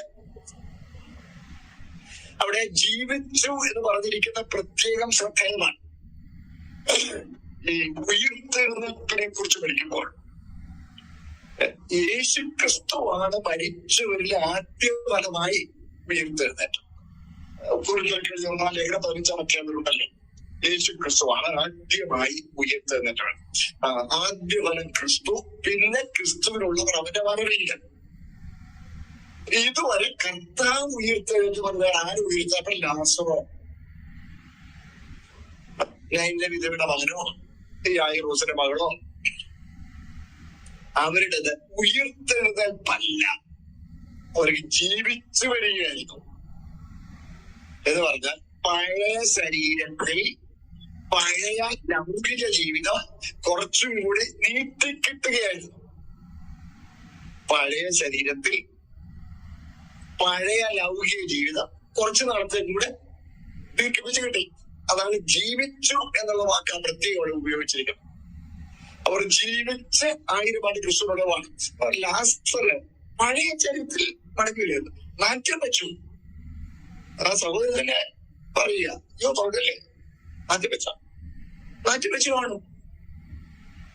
പക്ഷെ കർത്താവ് ഏൽപ്പിച്ചില്ലേ, അല്ലുമാറ്റി ജീർണിച്ച മൃതശരീരം, സ്തോത്രം, തികച്ചു ആരോഗ്യമുള്ളതായി മടങ്ങുക. സ്തോത്രം. ആ പഴയ ശരീരം മടങ്ങും. എന്നാൽ ഉയർത്തെഴുന്നേൽക്കുമ്പോൾ നമ്മുടെ ഈ മണ്ണാം കട്ട ശരീരമല്ല ഉയർത്തുന്നത്. ഈ ദ്രവത്വമുള്ളത് അദ്രവത്വത്തെ പ്രാപിക്കും, ഈ മർത്യമായത് അമർത്യത്വത്തെ ധരിക്കും. സ്തോത്രം. മകനെ, ഇതങ്ങ് മാറും. ആത്മശരീരികളാൽ കർത്താവിന്റെ ശരീരം, കല്ലറയിൽ വെച്ച ശരീരം ആത്മശരീരമായി രൂപാന്തരപ്പെട്ടാണ് ഉയർത്തത്. കർത്താവിന്റെ ശരീരം ആത്മശരീരമായിട്ടാണ് ഉയർത്തത്. അതുകൊണ്ടാണ് ആത്മശരീരത്തിലായതുകൊണ്ടാണ് അടച്ചിട്ട വാതിലിനുള്ളിൽ കടക്കാൻ കഴിയും. ഈ ആത്മശരീരത്തിന്റെ പ്രത്യേകത ദൃശ്യമോ സ്പർശ്യമോ ആകണമെങ്കിലാകാം. പക്ഷെ ഉടനടി അദൃശ്യമോ അസ്പർശ്യമോ ആകണമെങ്കിലാകാം. ദൃശ്യമോ സ്പർശ്യമോ ആകണമെങ്കിലാകാം. പക്ഷെ അടുത്ത നിമിഷം അദൃശ്യമോ അസ്പർശ്യമോ ആകാം. അടച്ചിട്ടുള്ള അതിനുള്ളിൽ കർത്താവ് ആത്മരൂപിയായവൻ അകത്തു വന്നേച്ച് അവരമ്പരന്ന് നിൽക്കുമ്പോ വെരുണ്ടു നിൽക്കുക, ഇടിച്ചു നിൽക്കുമ്പോ കൈകെട്ടി തൊട്ട് നോക്കാൻ എന്നിൽ കാണുന്നത് ഭൂതത്തിന് അസ്ഥിയും, അപ്പൊ അസ്ഥിയും അസ്ഥി മാംസത്തിനോട് പ്രത്യേകം പറഞ്ഞു. അത് പ്രത്യേകം സദൈവമാണ്. രക്തം നമുക്ക് അറിവില്ല ഏൽപ്പിക്കപ്പെട്ടു. സ്തോത്രം. അസ്ഥി മാംസം ഉണ്ടോ? ഭൂതത്തിനില്ലല്ലോ. അത് സ്പർശ്യമായി, ദൃശ്യമായി. പിന്നെ ആ കൂടിക്കാഴ്ച തീരുന്നത് പെട്ടെന്ന് അദൃശ്യനായി, അസ്പർശ്യനായി. അതുപോലെ ഭക്ഷണം ആവശ്യമില്ല, പക്ഷേ ഇത് കഴിക്കുന്ന വരുമെന്ന് അതിലെ കർത്താവ് ഇവരിങ്ങനെ ഒമ്പത് പേരിട്ടിങ്ങനെ നിൽക്കുക. നിങ്ങൾ തോർത്തു വയ്ക്കുക അവരുടെയൊക്കെ അവസ്ഥ. ഇവിടെ വല്ലതും തിന്നാൻ പറ്റുമോ ചോദിച്ചു. വറുത്ത മീനിരിപ്പുണ്ട്, തേങ്കട്ടയുണ്ട്. അതെടുത്ത കർത്താവാണ് ഇച്ചിരി നാടകീയമായി അവര് കാണെ ചവച്ചരച്ച് കഴിച്ചു. ആവശ്യമായിട്ടല്ല, ഇവരുടെ അമ്പരപ്പ് മാറ്റാൻ, ഇവരുടെ അമ്പരപ്പ്. അപ്പൊ അതാണ് ആത്മശരീരം. ഈ ആത്മശരീരത്തിന് പിന്നെ യാത്ര ചെയ്യാൻ ഉപാധികൾ വേണ്ട, വാഹനങ്ങൾ വേണ്ട. മഗ്ദലക്കാലത്ത് മറിയോട് കല്ലറക്കിൽ വെച്ച് നിങ്ങളുടെ ദൈവവും എന്റെ ദൈവവും നിങ്ങളുടെ പിതാവും എന്റെ പിതാവും അതിലേക്ക് ഞാൻ പോകുന്നത് പറഞ്ഞേക്കുന്നതാണ്, പോകുന്നത് പറഞ്ഞേക്കും. എന്നിട്ട് അതേ കർത്താവ് അന്ന് വൈകിട്ട് എമ്മൗസിലേക്ക് പോകുന്ന ശിഷ്യന്മാരോട് കൂടെ അതിനോട് ഇവിടെ പോയി പിതൃസന്നിധിയിൽ പോയി എന്നിട്ട് ഇവിടെ പ്രത്യക്ഷനായി. സ്ഥലകാലങ്ങൾക്ക് മീതയാണ്, സ്ഥലകാല പരിമിതികൾക്ക് അതീതനാണ് ആത്മശരീരം. എന്നാൽ ഇവിടെ ഇവര് ജീവിച്ചു എന്നാണ്. ലാസർ ഉയർത്തെഴുന്നേറ്റത് പോലെ ലാസർ ഉയർത്തെഴുന്നേറ്റു, പിന്നെ ഭക്ഷണം കഴിച്ചു, പന്തിച്ചിരുന്നു. എന്നിട്ട് അവര് പറഞ്ഞു അവനെ കൊല്ലണം, മത്സരങ്ങളോടൊക്കെ ഉണ്ട്. യേശുവിനെ പാത്രത്തിൽ കൊന്നാ പോരാ, പിന്നെ ആരെയും കൂടെ കൊല്ലണം, ലാസറേയും കൊല്ലണമെന്ന് അവർ പ്ലാൻ ചെയ്യാനാണ്, കൊല്ലപ്പെടാം. അങ്ങനെയുള്ള ഒരു സാധാരണ പഴയ ചരിത്രം. ഇവരതുപോലെയാണ് മടങ്ങി വരുന്നത്. അവർ ജീവിച്ച് 1000 ആണ്ട് ക്രിസ്തുവിടെ വാണു എന്ന് പറഞ്ഞാൽ 1000 ആണ്ട് വാഴ്ചയിൽ പ്രവേശിച്ചു. 1000 ആണ്ട് ഇവര് കർത്താവിന് വേണ്ടി ത്യാഗം ചെയ്തത് കുറച്ചു നാളും കൂടെ നീണ്ടു നിൽക്കാമായിരുന്ന അവരുടെ ലൗകിക ജീവിതമാണ്. കുറച്ചു നാളും കൂടി നീണ്ടു നിൽക്കാമായിരുന്ന അവരുടെ ഭൗമിക ജീവിതമാണ് അവർ കർത്താവിന് വേണ്ടി ത്യാഗം ചെയ്തത്. ആംബിൾ റീകോമ്പൻസേഷൻ, മതിയായ നഷ്ടപരിഹാരം, 1000 കൊല്ലം.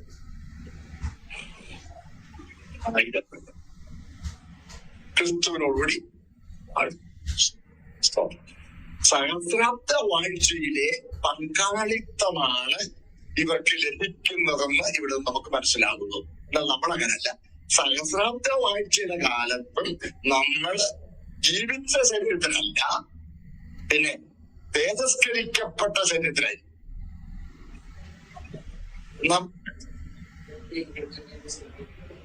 ആ തേജസ് അന്നേരം അവർ ലഭിക്കുന്നില്ല, അവർ ജീവിച്ചതല്ല പറഞ്ഞേക്കുന്നത്. ഇനി അതിനുശേഷമുള്ളതിനെ കുറിച്ച് വചനം നിശബ്ദമാണ്. അതുകൊണ്ട് വചനം നിശബ്ദമായിരിക്കുന്നത് നമ്മൾ നിശബ്ദമായിരിക്കാം. പക്ഷേ ഒരു നല്ല കൂട്ടം വേദശാസ്ത്രികളും പറയുന്നത് സ്തോത്രം, ഈ 1000 ആണ്ടിന്റെ ഒടുവിലുണ്ടല്ലോ, ഈ 1000 ആണ്ട് ജാതികളെ വഞ്ചിക്കാതിരിക്കാൻ പിശാചിനെ കൂട്ടിയിട്ടിരിക്കല്ലേ, കൂട്ടിയിട്ടിരിക്കാൻ. അപ്പോൾ ഈ പൂട്ടിയിട്ടിരിക്കുന്നിടത്തുനിന്ന് അങ്ങനെ അഴിച്ചു വിടുമ്പോൾ ഭയങ്കര അടയാളങ്ങളും അത്ഭുതങ്ങളും എല്ലാം കാണിച്ചുകൊണ്ട് രംഗത്ത് വരും. ഭയങ്കര അടയാളങ്ങൾ ഇത് രംഗത്ത് വരുമ്പോൾ ഈ 1000 കൊല്ലം കർത്താവിന്റെ മരണത്തിന് കീഴിലെ സകല നന്മകളും അനുഭവിച്ച ഈ ജനതയെ മുഴുവൻ കർത്താവിന് കൊടുക്കും, പിശാചിന് കൊടുക്കും. ആ കൂട്ടത്തിൽ ഇവർ കൂടുമോ കൂടുകയില്ലയോ എന്നുള്ളത് വചനം വെളിപ്പെടുത്തിയിട്ടില്ല. പക്ഷെ ഞാൻ പറഞ്ഞല്ലോ, നല്ലൊരു കൂട്ടം കൂടുമെന്നുള്ളതാണ്. ഇവർക്ക് അകത്ത് മാറ്റം വന്നിട്ടില്ല. പരിശുദ്ധാത്മാവിനാൽ അല്ലാതെ നമുക്ക് രൂപാന്തരം വരികയില്ല. പരിശുദ്ധാത്മാവിനാൽ അല്ലാതെ ദൈവത്തെ സ്നേഹിക്കാൻ കഴിയാണ്. അല്ലേ റോമാഞ്ചിന്റെ ദൈവത്തിന്റെ സ്നേഹം നമുക്ക് നൽകപ്പെട്ട പരിശുദ്ധാത്മാവിനാൽ നമ്മുടെ ഹൃദയങ്ങളിൽ പരിശുദ്ധാത്മാവിന്റെ സജീവമായ ശുശ്രൂഷ സഭയുടെ ഉൾപ്രാവണത്തോടുകൂടി മാറും. എന്റെ ആത്മാവ് എല്ലാ കാലവും വാദിച്ചുകൊണ്ടിരിക്കുകയില്ല. സ്തോത്രം. സജീവ സാന്നിധ്യം, പരിശുദ്ധാത്മാവിന്റെ സജീവ സാന്നിധ്യവും വ്യക്തികളെ രൂപാന്തരപ്പെടുത്തുന്ന സ്വർഗീയ ശുശ്രൂഷയും പിൻവലിക്കപ്പെടുന്നത് കൊണ്ട് ഇവർക്ക് ആന്തരികമായ രൂപാന്തരം ഉണ്ടാകുമോ എന്നത് സംശയിക്കേണ്ടിയിരിക്കുന്നു. രൂപാന്തരം ഈ പ്രാർത്ഥന വർദ്ധിക്കും. സമ്പത്തുക്കളെ അപഹാരം സന്തോഷത്തോടെ സഹിച്ചല്ല നമ്മൾ വായിക്കാം, അല്ലേ? നമ്മളെ കൊയ്യാത്തയച്ചു അനുഭവിക്കുകയല്ല. ഞാൻ കേസിന് മണിക്കൊന്നും പോകുന്നില്ല. ഞാൻ കർത്താവിനെ സ്നേഹിക്കുന്നവരാ. ഞാൻ കർത്താവ് വരുമ്പോ പോകാൻ ഒരുങ്ങിയിരിക്കുന്ന. എന്നാലും ദൈവാംശം അനുഭവിക്കണ്ട എന്നെങ്കിലും പറഞ്ഞേ പോവുള്ളൂ. പാടില്ല, അതും പാടില്ല. ഓ, കാര്യം സ്നേഹം എന്ന് പറഞ്ഞ ദോഷം നടക്കണം വേണ്ടേ? അതല്ലേ ദൈവസ്നേഹം. പകരത്തിന് പകരം കൊടുക്കുന്നത് ലോക മനുഷ്യർക്ക് അല്ല. കർത്താവ് പറഞ്ഞില്ലേ, ലോക മനുഷ്യരും അതേ അളവിൽ ഒട്ടും കുറയാതെ മടക്കി വാങ്ങിക്കേണ്ടതിന് കൊടുക്കും. ദൈവങ്ങൾ അതിനല്ല കൊടുക്കുന്നത്. ദൈവങ്ങൾ പങ്കിടുകയാണ്, പങ്കുവയ്ക്കുകയാണ്. ഷെയറിംഗ് ആണ്, ഗിവിംഗ് അല്ല.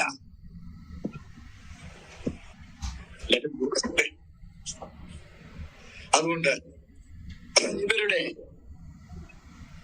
പ്രതിഫലത്തെ സംബന്ധിച്ച് നമുക്ക് സ്തോത്രം ബൈബിൾ വ്യക്തമായ ഉത്തരം തരുന്നില്ല എന്നുള്ളതിനാൽ സ്തോത്രം. എന്നാൽ ഇവിടെ വേറൊരു കാര്യം നമ്മൾ ഓർക്കണം. ദൈവത്തിന്റെ അനാദി നിർണയം എന്ന് പറയുന്നത് എന്താണ്? ദൈവത്തിന്റെ അനാദി നിർണയം ജീവനേക്കാളേറെ കർത്താവിനെ സ്നേഹിക്കുന്ന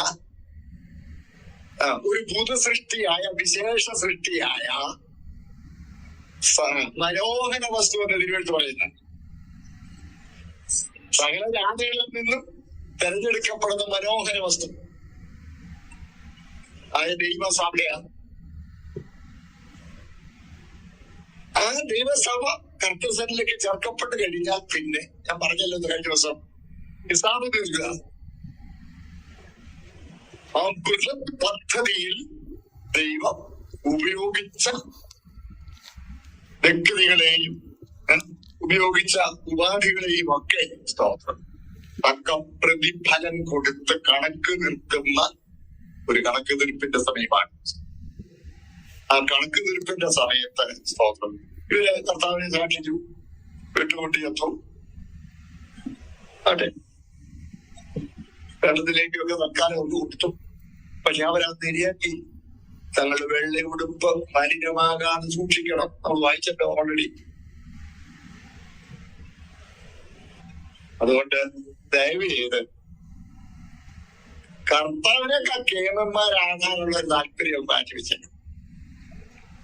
അതല്ലേ കർത്താവിനേക്കാൾ കേമന്മാരാകുകയും ചെയ്തത്. എടാ എത്ര എന്ന് പറഞ്ഞാൽ എല്ലാവരും കുറെ എണ്ണം പോണം. എന്നോട് ഒരിക്കൽ ഒരാൾ പറഞ്ഞ, നിങ്ങൾ ആരും പോയില്ലെങ്കിൽ ഈ കൊച്ചു കുഞ്ഞുങ്ങളും പോകുമ്പോ കർത്താവ് ഒന്നും മനസ്സിലാവും. പിന്നെ തന്നെയല്ല ഇവിടെ ഈ എതിർത്തുസര വഴക്കുമ്പോൾ വന്നു കഴിയുമ്പോൾ സംഗതി ഉറപ്പായി. അയ്യോ പോയല്ലോ, ആ ചാൻസ് പോയല്ലോ, ഗതികേടാക്കുമല്ലോ എന്ന് വിചാരിച്ച് ഇവിടെ ഈ അറ്റകഴിക്ക് നമ്മളെ അങ്ങ് ഏൽപ്പിച്ചു കൊടുത്തു. അകത്ത് മാറ്റം തന്നെ വിളിക്കുന്ന പ്രതികാരത്തിൽ വിളിക്കും. പിന്നെ കർത്താവിനെ സാക്ഷിച്ചല്ലോ. ഇന്നും തൊണ്ടേ ഈ കർത്താവിനെ സ്നേഹിക്കാതെ കർത്താവിനെ മഹത്വപ്പെടുത്തുകയും സ്തുതിക്കുകയും കർത്താവിന്റെ വചനം വായിക്കുകയും കർത്താവിന് പ്രാർത്ഥിക്കുകയും കർത്താവിന് സ്നേഹമൊന്നുമില്ല, നിശ്ചയമായ താല്പര്യവുമില്ല. അങ്ങനെയൊക്കെയുള്ള ആളുകൾക്ക് ദൈവം അവരുടെ നിലവിളി കേട്ട് അവർക്ക് ഭൗമിക നന്മകളും ഇല്ലേ ഒത്തിരി ഒത്തിരി അനുഗ്രഹങ്ങളും ഒക്കെ ഇവിടെയും കൊടുക്കും, ഇന്നും കൊടുക്കും.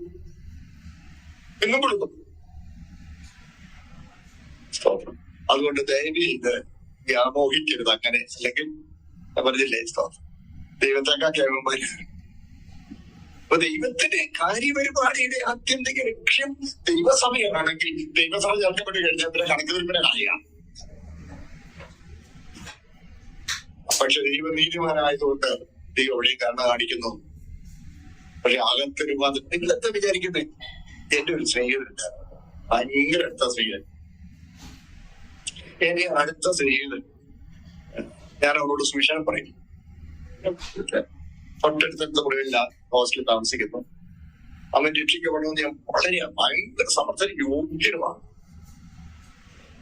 അവൻ രക്ഷിക്കപ്പെടണമെന്ന് ഞാൻ ആഗ്രഹിച്ചവരോട് സുവിശേഷം പറയും. എപ്പൊക്കെ ചാൻസ് കിട്ടിയത് രാത്രി ഇന്ന് കഴിച്ചു വന്നാൽ വരാതെ ഞങ്ങളുടെ ഒരു ചെറിയിരിക്കും ശരിക്കും അവനോട് ആ സമയത്താണ് കൊടുക്കുന്നത് ഒരു ഫ്രീ ടൈം. അവൻ എന്നോട് ഓസ്കി ചോദ്യങ്ങൾ അവൻ ചോദിച്ചിട്ട് ഓസ്കി ചോദ്യങ്ങളൊക്കെ വ്യവസ്ഥ പഠിക്കാൻ പ്രേരിപ്പിച്ച കാര്യങ്ങളുണ്ട്. അവൻ ഒരു ദിവസം ഏതാണ്ട് മഹാ ഉടക്കി ചോദിച്ചു, ദൈവം എനിക്കന്ന് വലിയൊരു വെളിപ്പാട് കിട്ടും. അവൻ ചോദിച്ചതിന്റെ ഒന്നാമത്തെ ഉത്തരവും കൊടുത്തു. അവനെന്നെ ഇങ്ങനെ പറയാൻ ഇങ്ങനെ നോക്കിയിരുന്നു ഒരു എനിക്ക് തോന്നുന്നു 2-3 മിനിറ്റ് എന്നെ നോക്കി ഇങ്ങനെ തുടിച്ചു ഇങ്ങനെ ഒരു വാക്കും ഇണ്ട എഴുതില്ല പോയി. അങ്ങനെ മുറിയോട് അപ്പൊ ഞാനും പോയി കൊച്ചിട്ട് വായിച്ചു. കുറെ കഴിഞ്ഞ് പോകണം അവൻ ചീറ്റപ്പൊടി പറഞ്ഞ പാഞ്ഞു കൊടുക്കരുത്. എടാ തോന്നായി തന്റെ ഈ സ്വഭാവം കൊണ്ട് താൻ തുടങ്ങിയിട്ടുണ്ട്. എന്താ തന്റെ തൊഴിൽ തന്റെ പരിപാടി അനുസരിച്ച് ഈ പിടിച്ച മല്ല് കൊമ്പുണ്ടെന്ന് സ്ഥാപിക്കാൻ താൻ ഭയങ്കര എടുക്കാൻ. താൻ ഈ സ്വഭാവം കൊണ്ട് അവിടെ ചെന്നാ ഉണ്ടല്ലോ ദൈവത്തോട് കയറി തട്ടിക്കും. ദൈവത്തോട് കേട്ട അപ്പൊ നിന്നെ അടിച്ച് ലൂസിഫർ കിടക്കുന്നതിനേക്കാൾ അരിയിലെങ്ങാണ് കൊണ്ട് തട്ടിവിടും. ആ ഗതികേടിനെ പോകാൻ ഇപ്പൊ നമുക്ക് ഈ വേണ്ടാത്ത നിന്റെ ഈ എക്സ്ട്രീമിസം ഒക്കെ ഒന്ന് വിട്ടേച്ച് പറഞ്ഞ വാക്കാം. നമുക്ക് ഇച്ചിരി സൂചിച്ച് രസിച്ച് അടിച്ചു പൊളിച്ചൊക്കെ അങ്ങനെ ജീവിച്ച് നമുക്ക് 200 കൂടെ പോയി ആ വീട്ടിലെങ്ങാൻ അറിയത്തില്ലേ ആ വീട്ടിലെ തട്ടിൽ എങ്ങനെ പോയി കിടക്കാം. നിന്റെ ഈ സ്വഭാവത്തിന് നീ സ്വർഗത്തിൽ പോയാൽ നീ നിന്നെ തട്ടിക്കളയും. അതെ എന്തായാലും അവൻ തമാശ അവൻ സീരിയസായിട്ട് അവനെ നോട്ടു. അതെന്നെ ശരിക്കും ചിന്തിപ്പിച്ചു എന്ന് പറഞ്ഞാൽ ഇതുമായി ബന്ധപ്പെട്ടുള്ളതുകൊണ്ടാണ് ഞാനിത് പറയുന്നത്. അടിസ്ഥാനപരമായി രൂപാന്തരം വരാത്ത ഒരുവിനെ സ്വർഗത്തിൽ പോയിട്ട് എന്നെ കൊണ്ടുപോയിട്ട് എന്നെ കാണിക്കാനാ.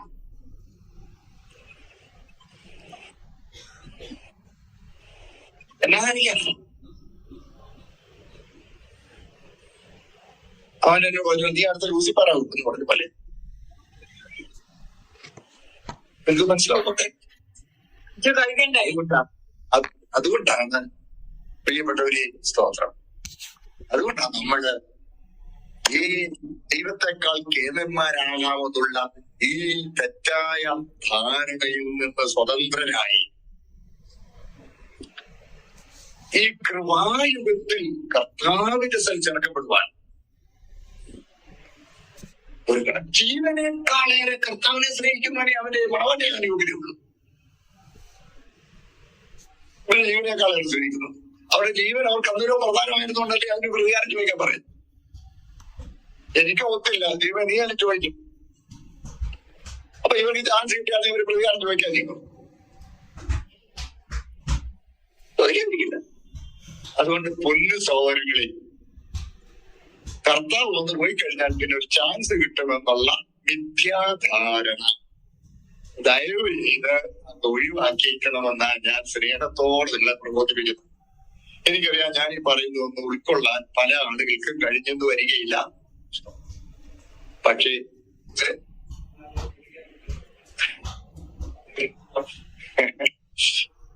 പൊന്നു സാറേ ഏത് സമയം ആള് തുടിക്കാമെങ്കിൽ ചിലപ്പോ എന്ത് ജീവിച്ചിരിക്കുന്ന ഒത്തിരി പേര് അന്ന് കണ്ടത് വരും.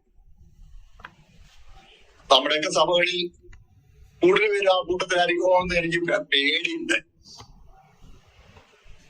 പക്ഷെ നമ്മളറിയാൻ കൂടുതൽ കണ്ടേക്ക്. അതെ പഴയ ശരി അവൻ ജീവിച്ച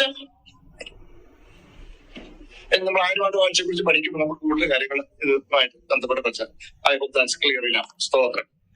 അപ്പോൾ ആ പീഡനകാലം തുടർന്നുകൊണ്ടിരിക്കുന്നതുകൊണ്ടാണ് അവരെ പോലെ കൊല്ലപ്പെടുവാനിരിക്കുന്ന സഹോദരന്മാരും സഹവൃത്യന്മാരും വന്നു ചേരുവോളം കുറെ കാലം അല്പകാലം കൂടി സ്വസ്ഥമായി അലമ്പരുതിവിടെ ഞാനങ്ങനെ എന്റെ വ്യാഖ്യാനം പറഞ്ഞു. ഇവരെ പിന്നെ ആകെ കൂട്ടി പോയാൽ പിന്നെ അലമ്പാതിരിക്കുമോ? എനിക്ക് തോന്നി അവിടെ കൂട്ടിയത് കഴിയുമ്പോ കർത്താവ് എന്നാലും ഞങ്ങളോട് കാണിച്ച ക്രൂരതയ്ക്ക് അടുത്ത് വെച്ചൊന്നും നീ കൊടുത്തില്ല. എന്റെ കൂട്ടുകാരൻ എന്നോട് പറഞ്ഞ പോലെ കാരണം ഇതൊന്നും അത്ര നീതിയൊന്നും ആണെന്ന് തോന്നുന്നില്ല. തന്നെയല്ല അവിടെ ചെല്ലുമ്പോ പ്രതിഫലം വ്യത്യാസമില്ലേ? എന്റെ കർത്താവ് ഞാൻ ബൈബിളിൽ പഠിപ്പിച്ചവരാ. അവൻ എന്നെക്കാൾ അവനാണെങ്കിൽ ആകെ കൂടി 10 15 കൊല്ലം കർത്താവ്, ഞാനാണെങ്കിൽ 50 കൊല്ലം നിന്നെ ധരിച്ചോളാം. അവര് കൊടുത്തതിന്റെ 3 എനിക്ക് കിട്ടിയുള്ളൂ. ഇതൊക്കെ നീതിയാവും. എല്ലാരും എന്റെ കൂടെ ഉണ്ടോ? ഇങ്ങനെയൊക്കെ അകത്ത് മാറ്റം വരാത്തവർ, ക്രിസ്ത്യാനുരൂപത പ്രാപിക്കാത്തവർ മണവാട്ടി എന്ന പദം എന്തോ ഹാബേൽ. അത് ആ കാലഘട്ടത്തിൽ നോക്കണേ സ്തോത്രം, ഹാബേല് നിലവിളിക്കുക, പ്രതികാരം ചോദിക്കുക. അത് വഴുതി ഭക്തന്മാരുടെ കാര്യങ്ങൾ. ഹാബേലിന്റെ രക്തം നിലവിളിച്ചു. രക്തം നിലവിളിച്ചെന്ന് പറയുമ്പോ രക്തമല്ല നിലവിളിച്ചത്. രക്തം നിലവിളിച്ചെന്ന് പറയുമ്പോ ഹാബേല് നിലവിളിച്ചെന്ന് നമുക്ക് പറയാൻ ഒക്കുകയില്ല. എന്ന് പറഞ്ഞാൽ സ്തോത്രം, പ്രതികാരത്തിന് വേണ്ടി എന്ന് പറഞ്ഞാൽ അവന്റെ രക്തം എന്നോട് നിലവിളിക്കുക. എന്തിനാ നിലവിളിച്ചത്? സങ്കടമുണ്ട്. അത് ദൈവം അത് നിലവിളിയായി സ്വീകരിച്ചു എന്നാണ് സ്തോത്രം. അല്ല ഹാബേല് നമുക്ക് കുറയ്ക്കാനൊക്കെ എഴുതി. കാര്യം അവൻ വിശ്വസിച്ചവനെ വിശ്വാസത്തിന്റെ പട്ടികയിൽ നമ്പർ 1 ആയിട്ട് വെക്കുന്നുണ്ട്. നമുക്ക് എപ്പോഴെങ്കിലും ഹാബേലിനെ കുറിച്ചൊരു കൂടുതൽ ചിന്തിക്കാം. സ്തോത്രം. Interesting study. വളരെ വളരെ ഗുണകരമായ പഠനങ്ങളാണ്. അടുത്തത് ഇനി 6ാം മുദ്ര പൊട്ടിച്ചപ്പോൾ വായിച്ചാട്ടെന്ന് 13 മുതൽ 14. ആ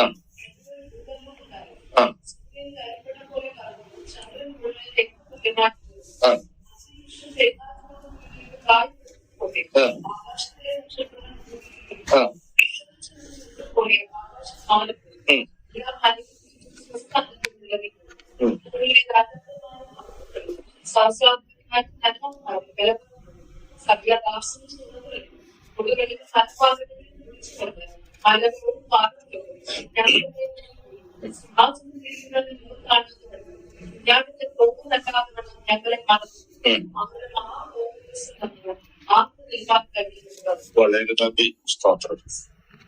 ശ്രദ്ധിക്കുന്നേ സ്തോത്രം. അപ്പോൾ കുഞ്ഞാടിനെ സിംഹാസനിരിക്കുന്ന കുഞ്ഞാടി, സിംഹാസനിരിക്കുന്നതിന്റെ കുഞ്ഞാടിന്റെ മുഖം കാണത്തക്കതുപോലെ ലോക മനുഷ്യർക്ക് ഒരു പ്രത്യേക അനുഭവം ഉണ്ടാകും അല്ലെ? 6ാമതോടെ വലിയൊരു ഭൂകമ്പം ഉണ്ടായി. സൂര്യൻ കരിമ്പിടം പോലെ അതിനെ കുറിച്ച് വ്യാഖ്യാതാക്കൾ പറയുന്നത് വലിയൊരു ഭൂകമ്പം ഉണ്ടായി എന്ന് പറഞ്ഞാൽ ഈ ഭൂമിയിലുള്ള അഗ്നിപർവ്വതങ്ങൾ എല്ലാം ഒരുമിച്ച് പൊട്ടത്തക്കതുപോലെയുള്ള ഒരു വലിയ സംഭവമാണ്. അഗ്നിപർവ്വതങ്ങളെല്ലാം ഒരുമിച്ച് പൊട്ടിയാൽ അങ്ങനെ പുറപ്പെടുന്ന ആ പുറപടലങ്ങൾ കൊണ്ട് തന്നെ സൂര്യനങ്ങ് ഓടിപ്പോകും. സൂര്യനങ്ങ് ഓടിപ്പോകും. ഞാൻ കേട്ടത് ഈ സദ്ദാം ഹുസൈൻ കുവൈറ്റിൽ ചെന്ന് കുവൈറ്റിനെ പഠിച്ചിട്ട് കുവൈറ്റിലെ എണ്ണ കിണറുകൾക്ക് തീയിട്ട് കളഞ്ഞു.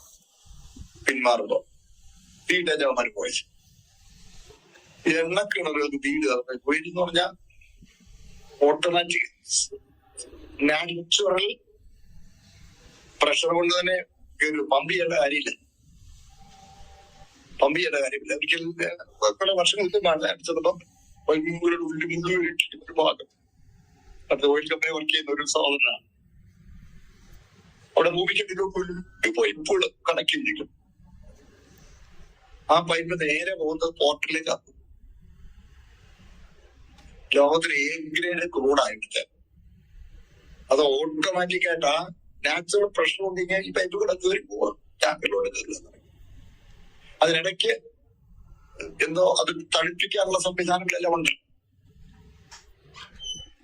അത് തീയിട്ടേച്ച് പോയപ്പോ ദിവസങ്ങളോളം സൂര്യനെ കാണാൻ തരണം. ദിവസങ്ങളോളം. അങ്ങനെയാണെങ്കിൽ ഈ അഗ്നിപർവ്വതങ്ങളെല്ലാം പൊട്ടുന്ന ഒരു ഭയങ്കരമായൊരു ഭൂകമ്പം ഉണ്ടാകുമ്പോൾ ദൈവം ഒന്നും ചെയ്യാതെ തന്നെ സൂര്യൻ കരിമ്പടം പോലെ കറുത്തു. ചന്ദ്രൻ രക്തതുല്യമായതുകൊണ്ട് അതെന്താണ്? അതിനെപ്പറ്റി വ്യാഖ്യാനങ്ങൾ പറഞ്ഞിരിക്കുന്നത്, സൂര്യൻ കരിമ്പടം പോലെ കറുത്തു എന്ന് പറയുമ്പോൾ നമ്മൾ ഇവിടുന്ന് നോക്കുമ്പോൾ സൂര്യനെ കാണാൻ വരാൻ കറുത്തുപോയി. എന്നാൽ ആ വലിയ പുകപടലങ്ങൾക്ക് അപ്പുറത്ത് വളരെ ഉയരത്ത് നിൽക്കുന്ന സൂര്യന്റെ രശ്മികൾ ഏതാണ്ട് അതിനോടടുത്ത വളരെ ഭൂമിയിൽ നിന്ന് വളരെ ഉയരത്ത് നിൽക്കുന്ന ചന്ദ്രനിലോട് തട്ടും. ചന്ദ്രനോട് തട്ടുമ്പോൾ അത് ചുമന്ന് കാണും, രക്ത തുല്യമായി. സൂര്യൻ കരിമ്പടം പോലെ കറുത്തെങ്കിൽ ചന്ദ്രൻ തർക്കണ്ടേ? ചന്ദ്രൻ പിന്നെ പോയി കാണാൻ പോലും കാണാനില്ലേ എന്ന് ചോദിച്ചേക്കാം. ദൈവത്തിന് അതിന് ഒട്ടും തെറ്റിയില്ല. ഞാൻ പറഞ്ഞെനിക്ക് മനസ്സിലാക്കില്ലയോ? ഇവിടുന്ന് പോയി ഇങ്ങനെ ഉയരങ്ങളിൽ നിന്നൊക്കെ ചേർന്ന് വലിയ മേഘപാളികളായി സൂര്യനെ മറച്ചു. താഴെ നോക്കുന്ന സൂര്യനെ മുഴുവൻ കറുത്ത്. സൂര്യന്റെ രശ്മി ഭൂമിയിലോട്ട് വരുന്നില്ല. പക്ഷേ ആ പുകപടലങ്ങൾക്ക് വളരെ ഉയരത്ത് നിൽക്കുന്ന സൂര്യന്റെ രശ്മികൾ ആ പുകപടലങ്ങളുടെ പാർശ്വങ്ങളിലൂടെ അത് വളരെ ഉയരത്ത് നിൽക്കുന്ന ചന്ദ്രനിൽ പതിച്ച് ചന്ദ്രൻ രക്തതുല്യമായി ചുവന്ന വെളിച്ചം ചന്ദ്രനിൽ നിന്ന് ഭൂമിയിൽ വരുന്നു. സ്തോത്രം. ദൈവത്തിന്റെ വചനത്തിന്റെ വിവരണങ്ങൾ എത്ര കൃത്യമാണ് നിങ്ങൾ ഓർത്തു നോക്കുക. സ്തോത്രം. ചന്ദ്രൻ രക്തതുല്യമായി, മുഴുവനും രക്തതുല്യമായി തോന്നുന്നു. അടുത്തത്, അത്തിവൃക്ഷം പെരുങ്കാറ്റ് കൊണ്ട് കുലുക്കിയിട്ട് കായ് നിൽക്കുന്നത് പോലെ ആകാശത്തിന്റെ നക്ഷത്രങ്ങൾ ഭൂമിയിൽ വന്നു. ഒരു നക്ഷത്രം ഭൂമിയുടെ അനേക മടങ്ങ് വരുമ്പോൾ അവര് ഒത്തിരി നക്ഷത്രം ഭൂമിയിൽ വീണ അതെങ്ങനെ ശരിയാ? ഇത് പരിഹസിച്ച് പറയുന്ന ആളുകളുണ്ട്. നക്ഷത്രങ്ങൾ ഉൽക്കരണായിരിക്കും. ഈ പ്രകൃതിയിൽ അതിഭയങ്കരമായ പ്രതിഭാസങ്ങൾ ഉണ്ടാകുന്നത് കൊണ്ട് നക്ഷത്രങ്ങളെയും മറ്റും ആ ഭ്രമണപഥങ്ങളിൽ വലിയ അനുൽക്കങ്ങൾ ഉണ്ടായി, മാറ്റങ്ങൾ ഉണ്ടായിട്ട് ഉൽക്കകളായി ഒത്തിരി ഉൽക്കകൾ ഭൂമിയിലേക്ക് വന്ന് പതിക്കുകയാണ്. സ്തോത്രം. മാത്രമല്ല, ഒരു നക്ഷത്രം തന്നെ ഭൂമിയിലോട്ട് വന്ന് വീണാൽ കത്തും. വരുന്ന വഴിക്ക് അത് കത്തിപ്പോകും. വഴിക്ക് അത് കത്തിക്കഴിഞ്ഞാൽ ഈ ഭൂമിയേക്കാൾ അനേകം മടങ്ങ് വലിപ്പമുള്ള നക്ഷത്രം അതിന്റെ ഭ്രമണപഥത്തിൽ നിന്ന് ഉതിർന്ന് ഭൂമിയിലേക്ക് വന്നാൽ ഭൂമിയുടെ ഈ അന്തരീക്ഷ മണ്ഡലത്തിൽ കേറുമ്പോ തന്നെ ആ കർഷണം കൊണ്ട് കത്തി ചെറിയ ഈ ആലിപ്പഴം വീഴുന്നതിനെ കുറിച്ച് ആലിപ്പഴം ചിലപ്പോൾ ഒരിക്കൽ ഡൽഹിയിലുണ്ടായത് അങ്ങനെയുള്ള സമയത്താണ്. വലിയ കല്ല് വലിയ കല്ല് പോലെ വലിയ മഞ്ഞുകെട്ട് പോലെ വീടും. അന്ന് പിന്നെ അധികാരികളുടെ ഇതുണ്ടായി. ഇങ്ങനെ ഉണ്ടായാൽ വണ്ടി കാറിൽ നിർത്തിയിട്ട് കാറിന്റെ സീറ്റ് എടുത്ത് 2 ഗ്ലാസ്സിൽ വെച്ചോണം. സീറ്റ് പറിച്ചെടുത്ത് 2 ഗ്ലാസ്സിൽ വെച്ചോണം പറഞ്ഞ് വന്ന് വീണ ഗ്ലാസ് പോകാതിരിക്കാൻ. വലിയ കല്ലുകൾ എന്താ സംഭവിക്കുന്നത്? പക്ഷെ നമ്മുടെ ഈ ഭാഗത്തൊക്കെ വീണ കൊച്ചാനിപ്പഴുമായിട്ട് ഈ വെളിയിൽ നിന്ന് വരുമ്പോ ഒരു വലിയ വാറക്കല്ല് പോലെ ഉണ്ടത്. വലിയ വാറക്കല്ലായിരിക്കും. അത് ഈ ഭൗമാന്തരീക്ഷത്തിലേക്ക് കടന്നു കഴിയുമ്പോൾ ഈ ഫ്രിക്ഷൻ കൊണ്ട്, കർഷണം കൊണ്ട് അത് അലുത്ത് കുഞ്ഞ് നെല്ലിക്കാവനായി ഉയർത്ത പോലെ വലിയ നക്ഷത്രം. അതിന് ഇതിന് പരിഹസിക്കാനൊന്നുമില്ല. എന്താ ഇതിനൊക്കെയാണ് ഈ വെച്ചേക്കുന്നത്? ഒരു നക്ഷത്രത്തെ ഭൂമിയേക്കാൾ തലമുറയിൽ അവൻ നക്ഷത്രങ്ങൾ എന്ന് പറയണെങ്കിൽ ഉൽക്കകളായി. ഇവിടെ ഉൽക്കകൾ വരുന്നത് തുടങ്ങുമ്പോ അത് വലിയ നക്ഷത്രമായിരിക്കാം, പക്ഷെ താഴെ വരുമ്പോൾ അത് ഉൽക്കകളാണ്. അതുപോലെ സ്തോത്രം. അത്തിവൃക്ഷം പെരുങ്കാറ്റ് കൊണ്ട് കുലുങ്ങിയിട്ട് കായ് ഉതിർക്കും പോലെ ആകാശത്തിൽ നക്ഷത്രങ്ങൾ ഭൂമിയിൽ വീണു. അടുത്തത്, പുസ്തകച്ചുരുൾ ചുരുട്ടും പോലെ ആകാശം മാറിപ്പോയി. പുസ്തകച്ചുരുൾ ചുരുട്ടും പോലെ ആകാശം മാറിപ്പോയി എന്ന് പറഞ്ഞാൽ അവിടെ ഉപയോഗിച്ചിരിക്കുന്ന ആകാശം എന്നുള്ളതിന് യുറാനോയിയ എന്ന വാക്കാണ് ഗ്രീക്കിൽ ഉപയോഗിച്ചത്. യുറാനോയിയ എന്ന് പറയുന്ന ഒരു ബഹുവചന രൂപം. അപ്പോൾ ഈ ആകാശമണ്ഡലത്തിന് അനേക വാതക വലയങ്ങളാണ്. അപ്പോൾ ഈ അതേ സമയത്ത് പിന്നെ നമ്മൾ വായിക്കുമ്പോൾ 20-ാം അധ്യായത്തിൽ വരുമ്പോഴാണ് 20-11 വായിച്ച് വെളിപ്പാട് 20-11.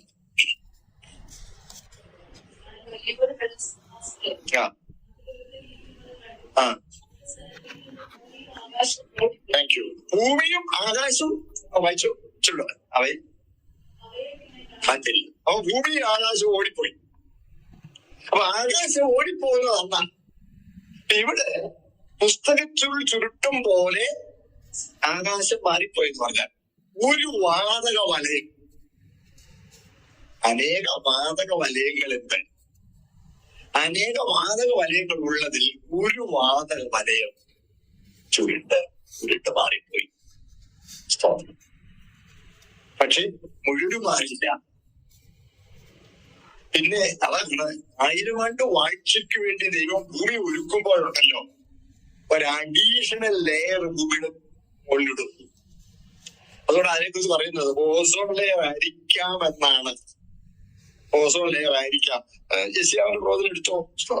യെശയ്യാവിന്റെ പ്രവചനം 5-ാം അധ്യായം വായിക്കുമ്പോൾ അവിടെ അതിനെക്കുറിച്ച് പറഞ്ഞിട്ടുണ്ട്. 1000 ആണ്ട് വാഴ്ചയ്ക്ക് വേണ്ടി 4-ാം അധ്യായം 4-ാം അധ്യായം 5-ാം വാക്യം ഒന്ന് വായിച്ചേ. 5-6.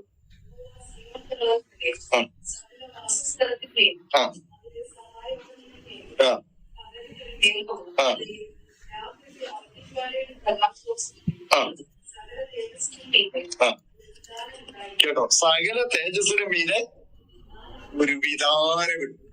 1000 ആണ്ട് വാഴ്ചയ്ക്ക് വേണ്ടി ഭൂമി ഒരുക്കുന്നതിനെ കുറിച്ചോടാ സ്തോത്രം.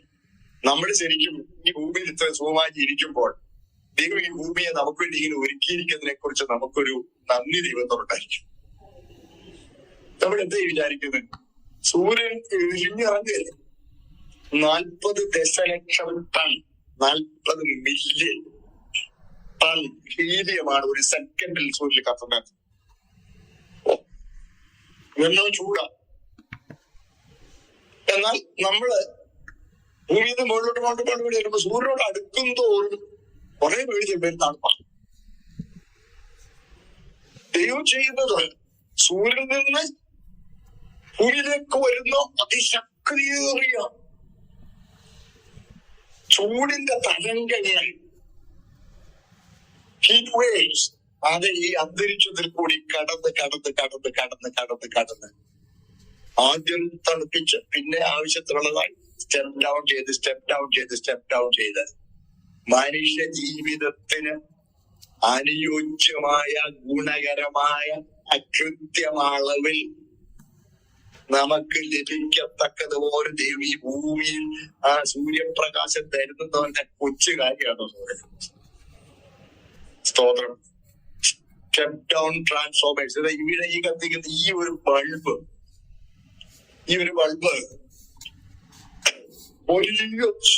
വലിയ അളവിൽ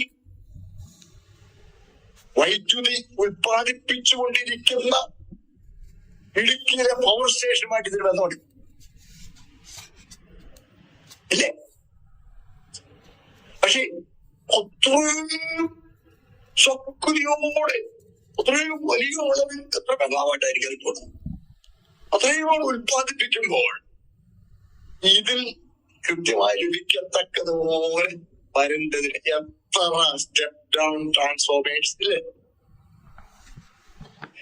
ഹെവിയിലായി, അത് പിന്നെ അതിനേക്കാൾ കുറച്ചിലായി, കാര്യങ്ങൾ കുറച്ചിലായി, അതിനേക്കാൾ കുറച്ച് ഉണ്ട്. നമ്മുടെ വീടിനകത്തോട്ട് പോയിട്ടുമ്പോ അവിടെ ഒരു ഫ്യൂസും വെച്ച്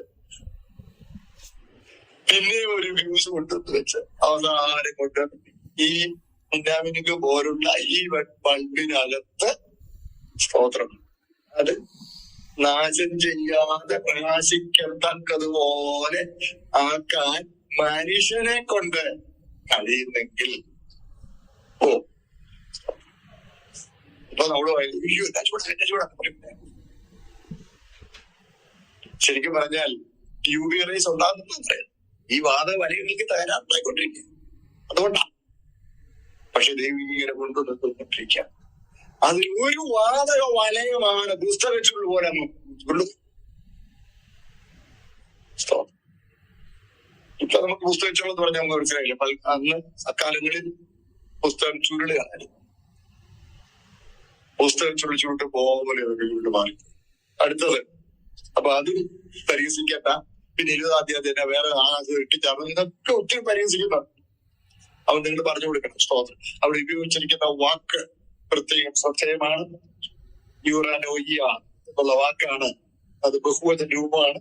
പല വാതക വലയങ്ങളിൽ ഒന്നിനെ സൂചിപ്പിക്കുന്ന വാക്കാണ്. സ്തോത്രം. അടുത്തത് എല്ലാ ദ്വീപും സ്വസ്ഥാനത്ത് നിന്നും ഇപ്പോഴും ഉണ്ട്. ഭൂമിങ്ങോട്ടാകുമ്പോൾ പുതിയ ദ്വീപുകളും ഉണ്ടാവും, പഴയ ചിലത് പോകും. ഇതുപോലൊരു ഭൂമി ഉണ്ടായി.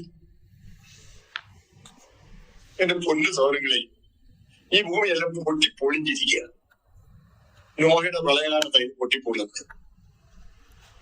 ആഴത്തിന് ഉറവുകൾ തുറന്നപ്പോൾ അടിയത്തെ സബ്റ്ററാനിയൻ കറൻസിന്റെ ആന്തരികമായ ജലധാരകളുടെ ലെവലിൽ ഭൂമി പൊട്ടിപ്പൊളന്ന സമുദ്രങ്ങളുടെ മേൽ അവനതിനെ സ്ഥാപിച്ചു. നദികളുടെ മേൽ അവനതിനെ, ഈ ഭൂമിയുടെ ഉള്ളിൽ വലിയ ജലശേഖരങ്ങൾ, സമുദ്രങ്ങൾ എന്ന് വിളിക്കത്തക്ക ജലശേഖരങ്ങൾ. എന്നിട്ട് നദികൾ, ആ ജലശേഖരങ്ങളെ പരസ്പരം ബന്ധിപ്പിക്കുന്ന വലിയ നദികളുണ്ട് ഭൂമിയുടെ അടിയിലുണ്ട്. എന്നിട്ട് അതിൽ നിന്ന് കൊച്ചു കൊച്ചു തോടുകൾ ഭൂമിയുടെ ഉപരിതലത്തേക്ക് വരും. കൊച്ചു കൊച്ചു തോടുകളായി. എന്നിട്ട് മേലെ വരുമ്പോൾ കൊച്ചു ഉറങ്ങയായി. അവിടെ കുഴിച്ചെന്താ കടന്നു കുഴിച്ചെന്താ ആ ഉറങ്ങാത്തോന്ന് വിലപ്പിടിച്ചു. ഇതിന്റെ ഉള്ളിൽ ശരിക്കും പറഞ്ഞാൽ ഒരു ലെബരിത്തായി വാട്ടർ ഫ്ലോ സിസ്റ്റം ദൈവം ഇങ്ങനെ ക്രമീകരിച്ചു വെച്ചിരിക്കും. നോയുടെ വളരെ കാലത്ത് ആ ലെവലിൽ കുറെ പൊട്ടിപ്പോണം. അങ്ങനായി 7 ഭൂഖണ്ഡങ്ങളെ ആകെ പൊട്ടിപ്പൊളിഞ്ഞ് ഇരിക്കുക. അത് ഏഷ്യ പറയുന്നുണ്ട്. ഭൂമി ഉടുവട അത്രയും പോലെ ഞാൻ ചാടുന്നു. കാവൽമാണം കണ്ടില്ലേ? എല്ലാ ദ്വീപും നമുക്കറിയാമല്ലോ. മൗറീഷ്യസ്, മാലി മുങ്ങിക്കൊണ്ടിരിക്കുകയെന്നാ പറയുന്നത്. ഭൂമിയിലെ പ്രമുഖ പട്ടണങ്ങളെല്ലാം കടൽ തീരങ്ങളിലാണ്. ദുബായ്, ബോംബെ, ചെന്നൈ, കൽക്കത്ത എല്ലാം കടൽത്തീരങ്ങളില്ല. ഇതെല്ലാം അപകടത്തിന്റെ വാക്കിലാണ്. ഈ ഭൂമിയിൽ ക്ഷേമരാഷ്ട്രം ഉണ്ടാക്കാമെന്ന് പറഞ്ഞ് നമ്മളാരും വ്യാമോഹിക്കരുത്.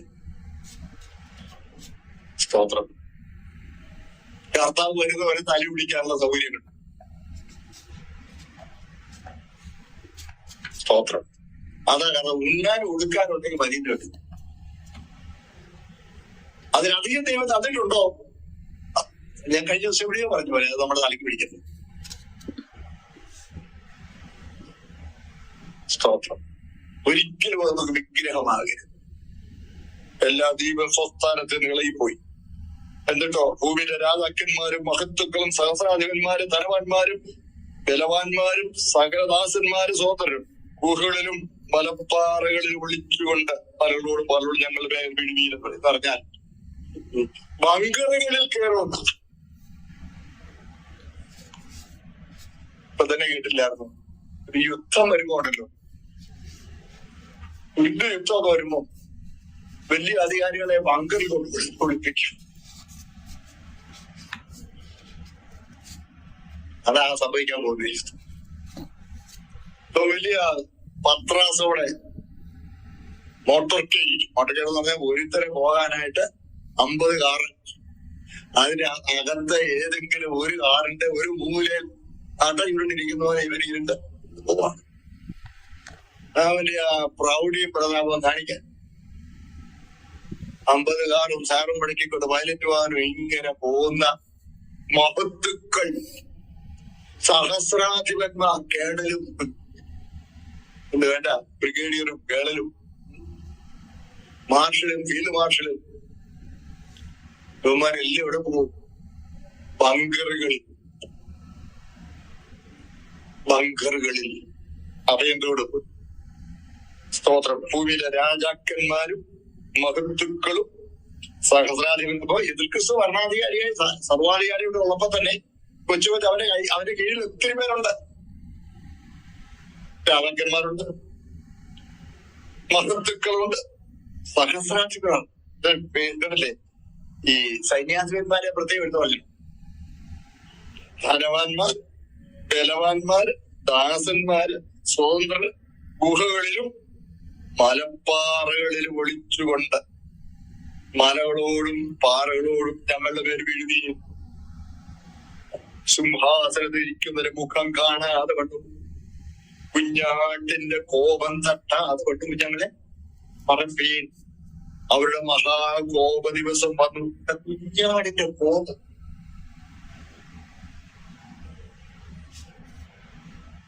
സിംഹത്തിന്റെ കോപം എന്ന് പറഞ്ഞാൽ, കോടതിയുടെ കോപം എന്ന് പറഞ്ഞാൽ മനസ്സിലാക്കും.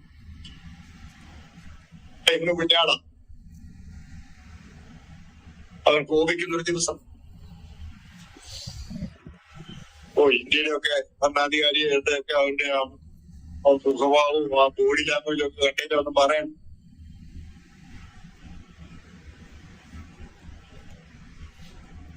സ്തോത്രം. എന്നാൽ ഇന്നെന്റെ കർത്താവ് കുഞ്ഞാടായി, രക്ഷിക്കുന്നവനായി, പകരം യാഗമായവനായി. സ്തോത്രം. എന്നാൽ അവൻ സിംഹാസനത്തിലിരിക്കും, കോപത്തോടെ എന്ത് ചെയ്യും, ക്രോധത്തോടെ അവരെ ദണ്ഡിപ്പിക്കും. അവൻ 2-ാം സങ്കീർത്തനത്തിലുണ്ട്. സിംഹാസനിക്കുന്നൊരു മുഖം കാണാതെ കൊണ്ടു, കുഞ്ഞാടിന്റെ കോപം തട്ടാതെ കൊണ്ടു ഞങ്ങളെ അവരുടെ മഹാകോപ ദിവസം വന്നു. ഓർക്കു നിൽപ്പാൻ സ്തോത്രം. അതുപോലെ നമ്മളിവിടെ എന്നാ കാണിച്ചാലും ഒന്ന് കുലുങ്ങിയാ മതി. ഈ മനുഷ്യന്റെ കൂടെ പിള്ളേരുടെ കൂടെ ചിലപ്പോ ഈ കളിക്കൂടുന്നല്ല നായ്ക്കള് ഇതാ ഇങ്ങനെ കിടന്നു കൊടുക്കും. പിള്ളേർ ഒരു മോളിൽ തീപ്പെട്ടിയും ഒക്കെ വെച്ച് വീടുണ്ടാക്കി കളിച്ചിട്ട് കുറച്ച് കഴിയുമ്പോ ഈ നായ് ചാടി എഴുന്നേറ്റ് ഒരു കുറച്ച് കൂടി ഇതുപോലെ ഒഴിവ് 101 നില വെണ്ടി എന്നൊക്കെ പറഞ്ഞ് നമ്മളത് അഭിമാനിക്കുക. സൗരങ്ങളിൽ നമ്മളിവിടെ ഒരു താൽക്കാലികമായി പാർക്കുന്നവരാണ്. നിത്യജീവനാണ് നമുക്ക് പ്രധാനം. സ്തോത്രം. ഇന്ന് അവൻ കുഞ്ഞാടായി നമ്മളോട് കൂടെയുണ്ട്. നമ്മളും അവരെ കൈകീഴി ആദ്യം.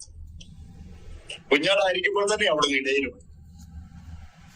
അപ്പോൾ തന്നെ അവിടുന്ന് രാജാവാണ്. സ്തോത്രം. സ്തോത്രം. ഈ സത്യദൈവത്തെ വ്യക്തിപരമായ ദൈവം നമ്മുടെ ജീവിതത്തിൽ ഭാഗ്യം തന്നില്ല. ഇതിൽ കൂടെ ഒരു ഭാഗ്യം പദവി നമുക്ക് ലഭിക്കാറുണ്ടോ സൗരങ്ങൾ? ഞാൻ എന്നെ തന്നെ ഭാഗ്യവാനെന്ന് കണക്കൂട്ടുന്നു. ലോകത്തിന് മുമ്പ് ഞാനൊരു പോഷനും ഒന്നുമില്ലാത്തവരുമായിരിക്കാം. പക്ഷേ മഹാദൈവത്തിന് മുമ്പിൽ അവന് പ്രിയനാകുവാൻ ദൈവം എനിക്ക് ഭാഗ്യം തന്നു. നമുക്ക് ഓരോരുത്തരും ഭാഗ്യം തരിച്ചില്ല. അതുകൊണ്ട് മറ്റൊന്നിനും വരെ നമ്മൾ പ്രശംസിക്കേണ്ടത് നമ്മുടെ കർത്താവിൽ നമുക്കൊന്ന് പ്രശംസിക്കാം. കർത്താവായ നമ്മുടെ പ്രശംസ വിഷയം. സ്തോത്രം. കർത്താവിന് അവന് വേണ്ടി നമ്മളെത്ര ഒരുക്കത്തോടെ ഒരുങ്ങി കാത്തിരിക്കുവാൻ നമുക്ക് നൽകട്ടെ. നമുക്ക് പ്രാർത്ഥിക്കാം.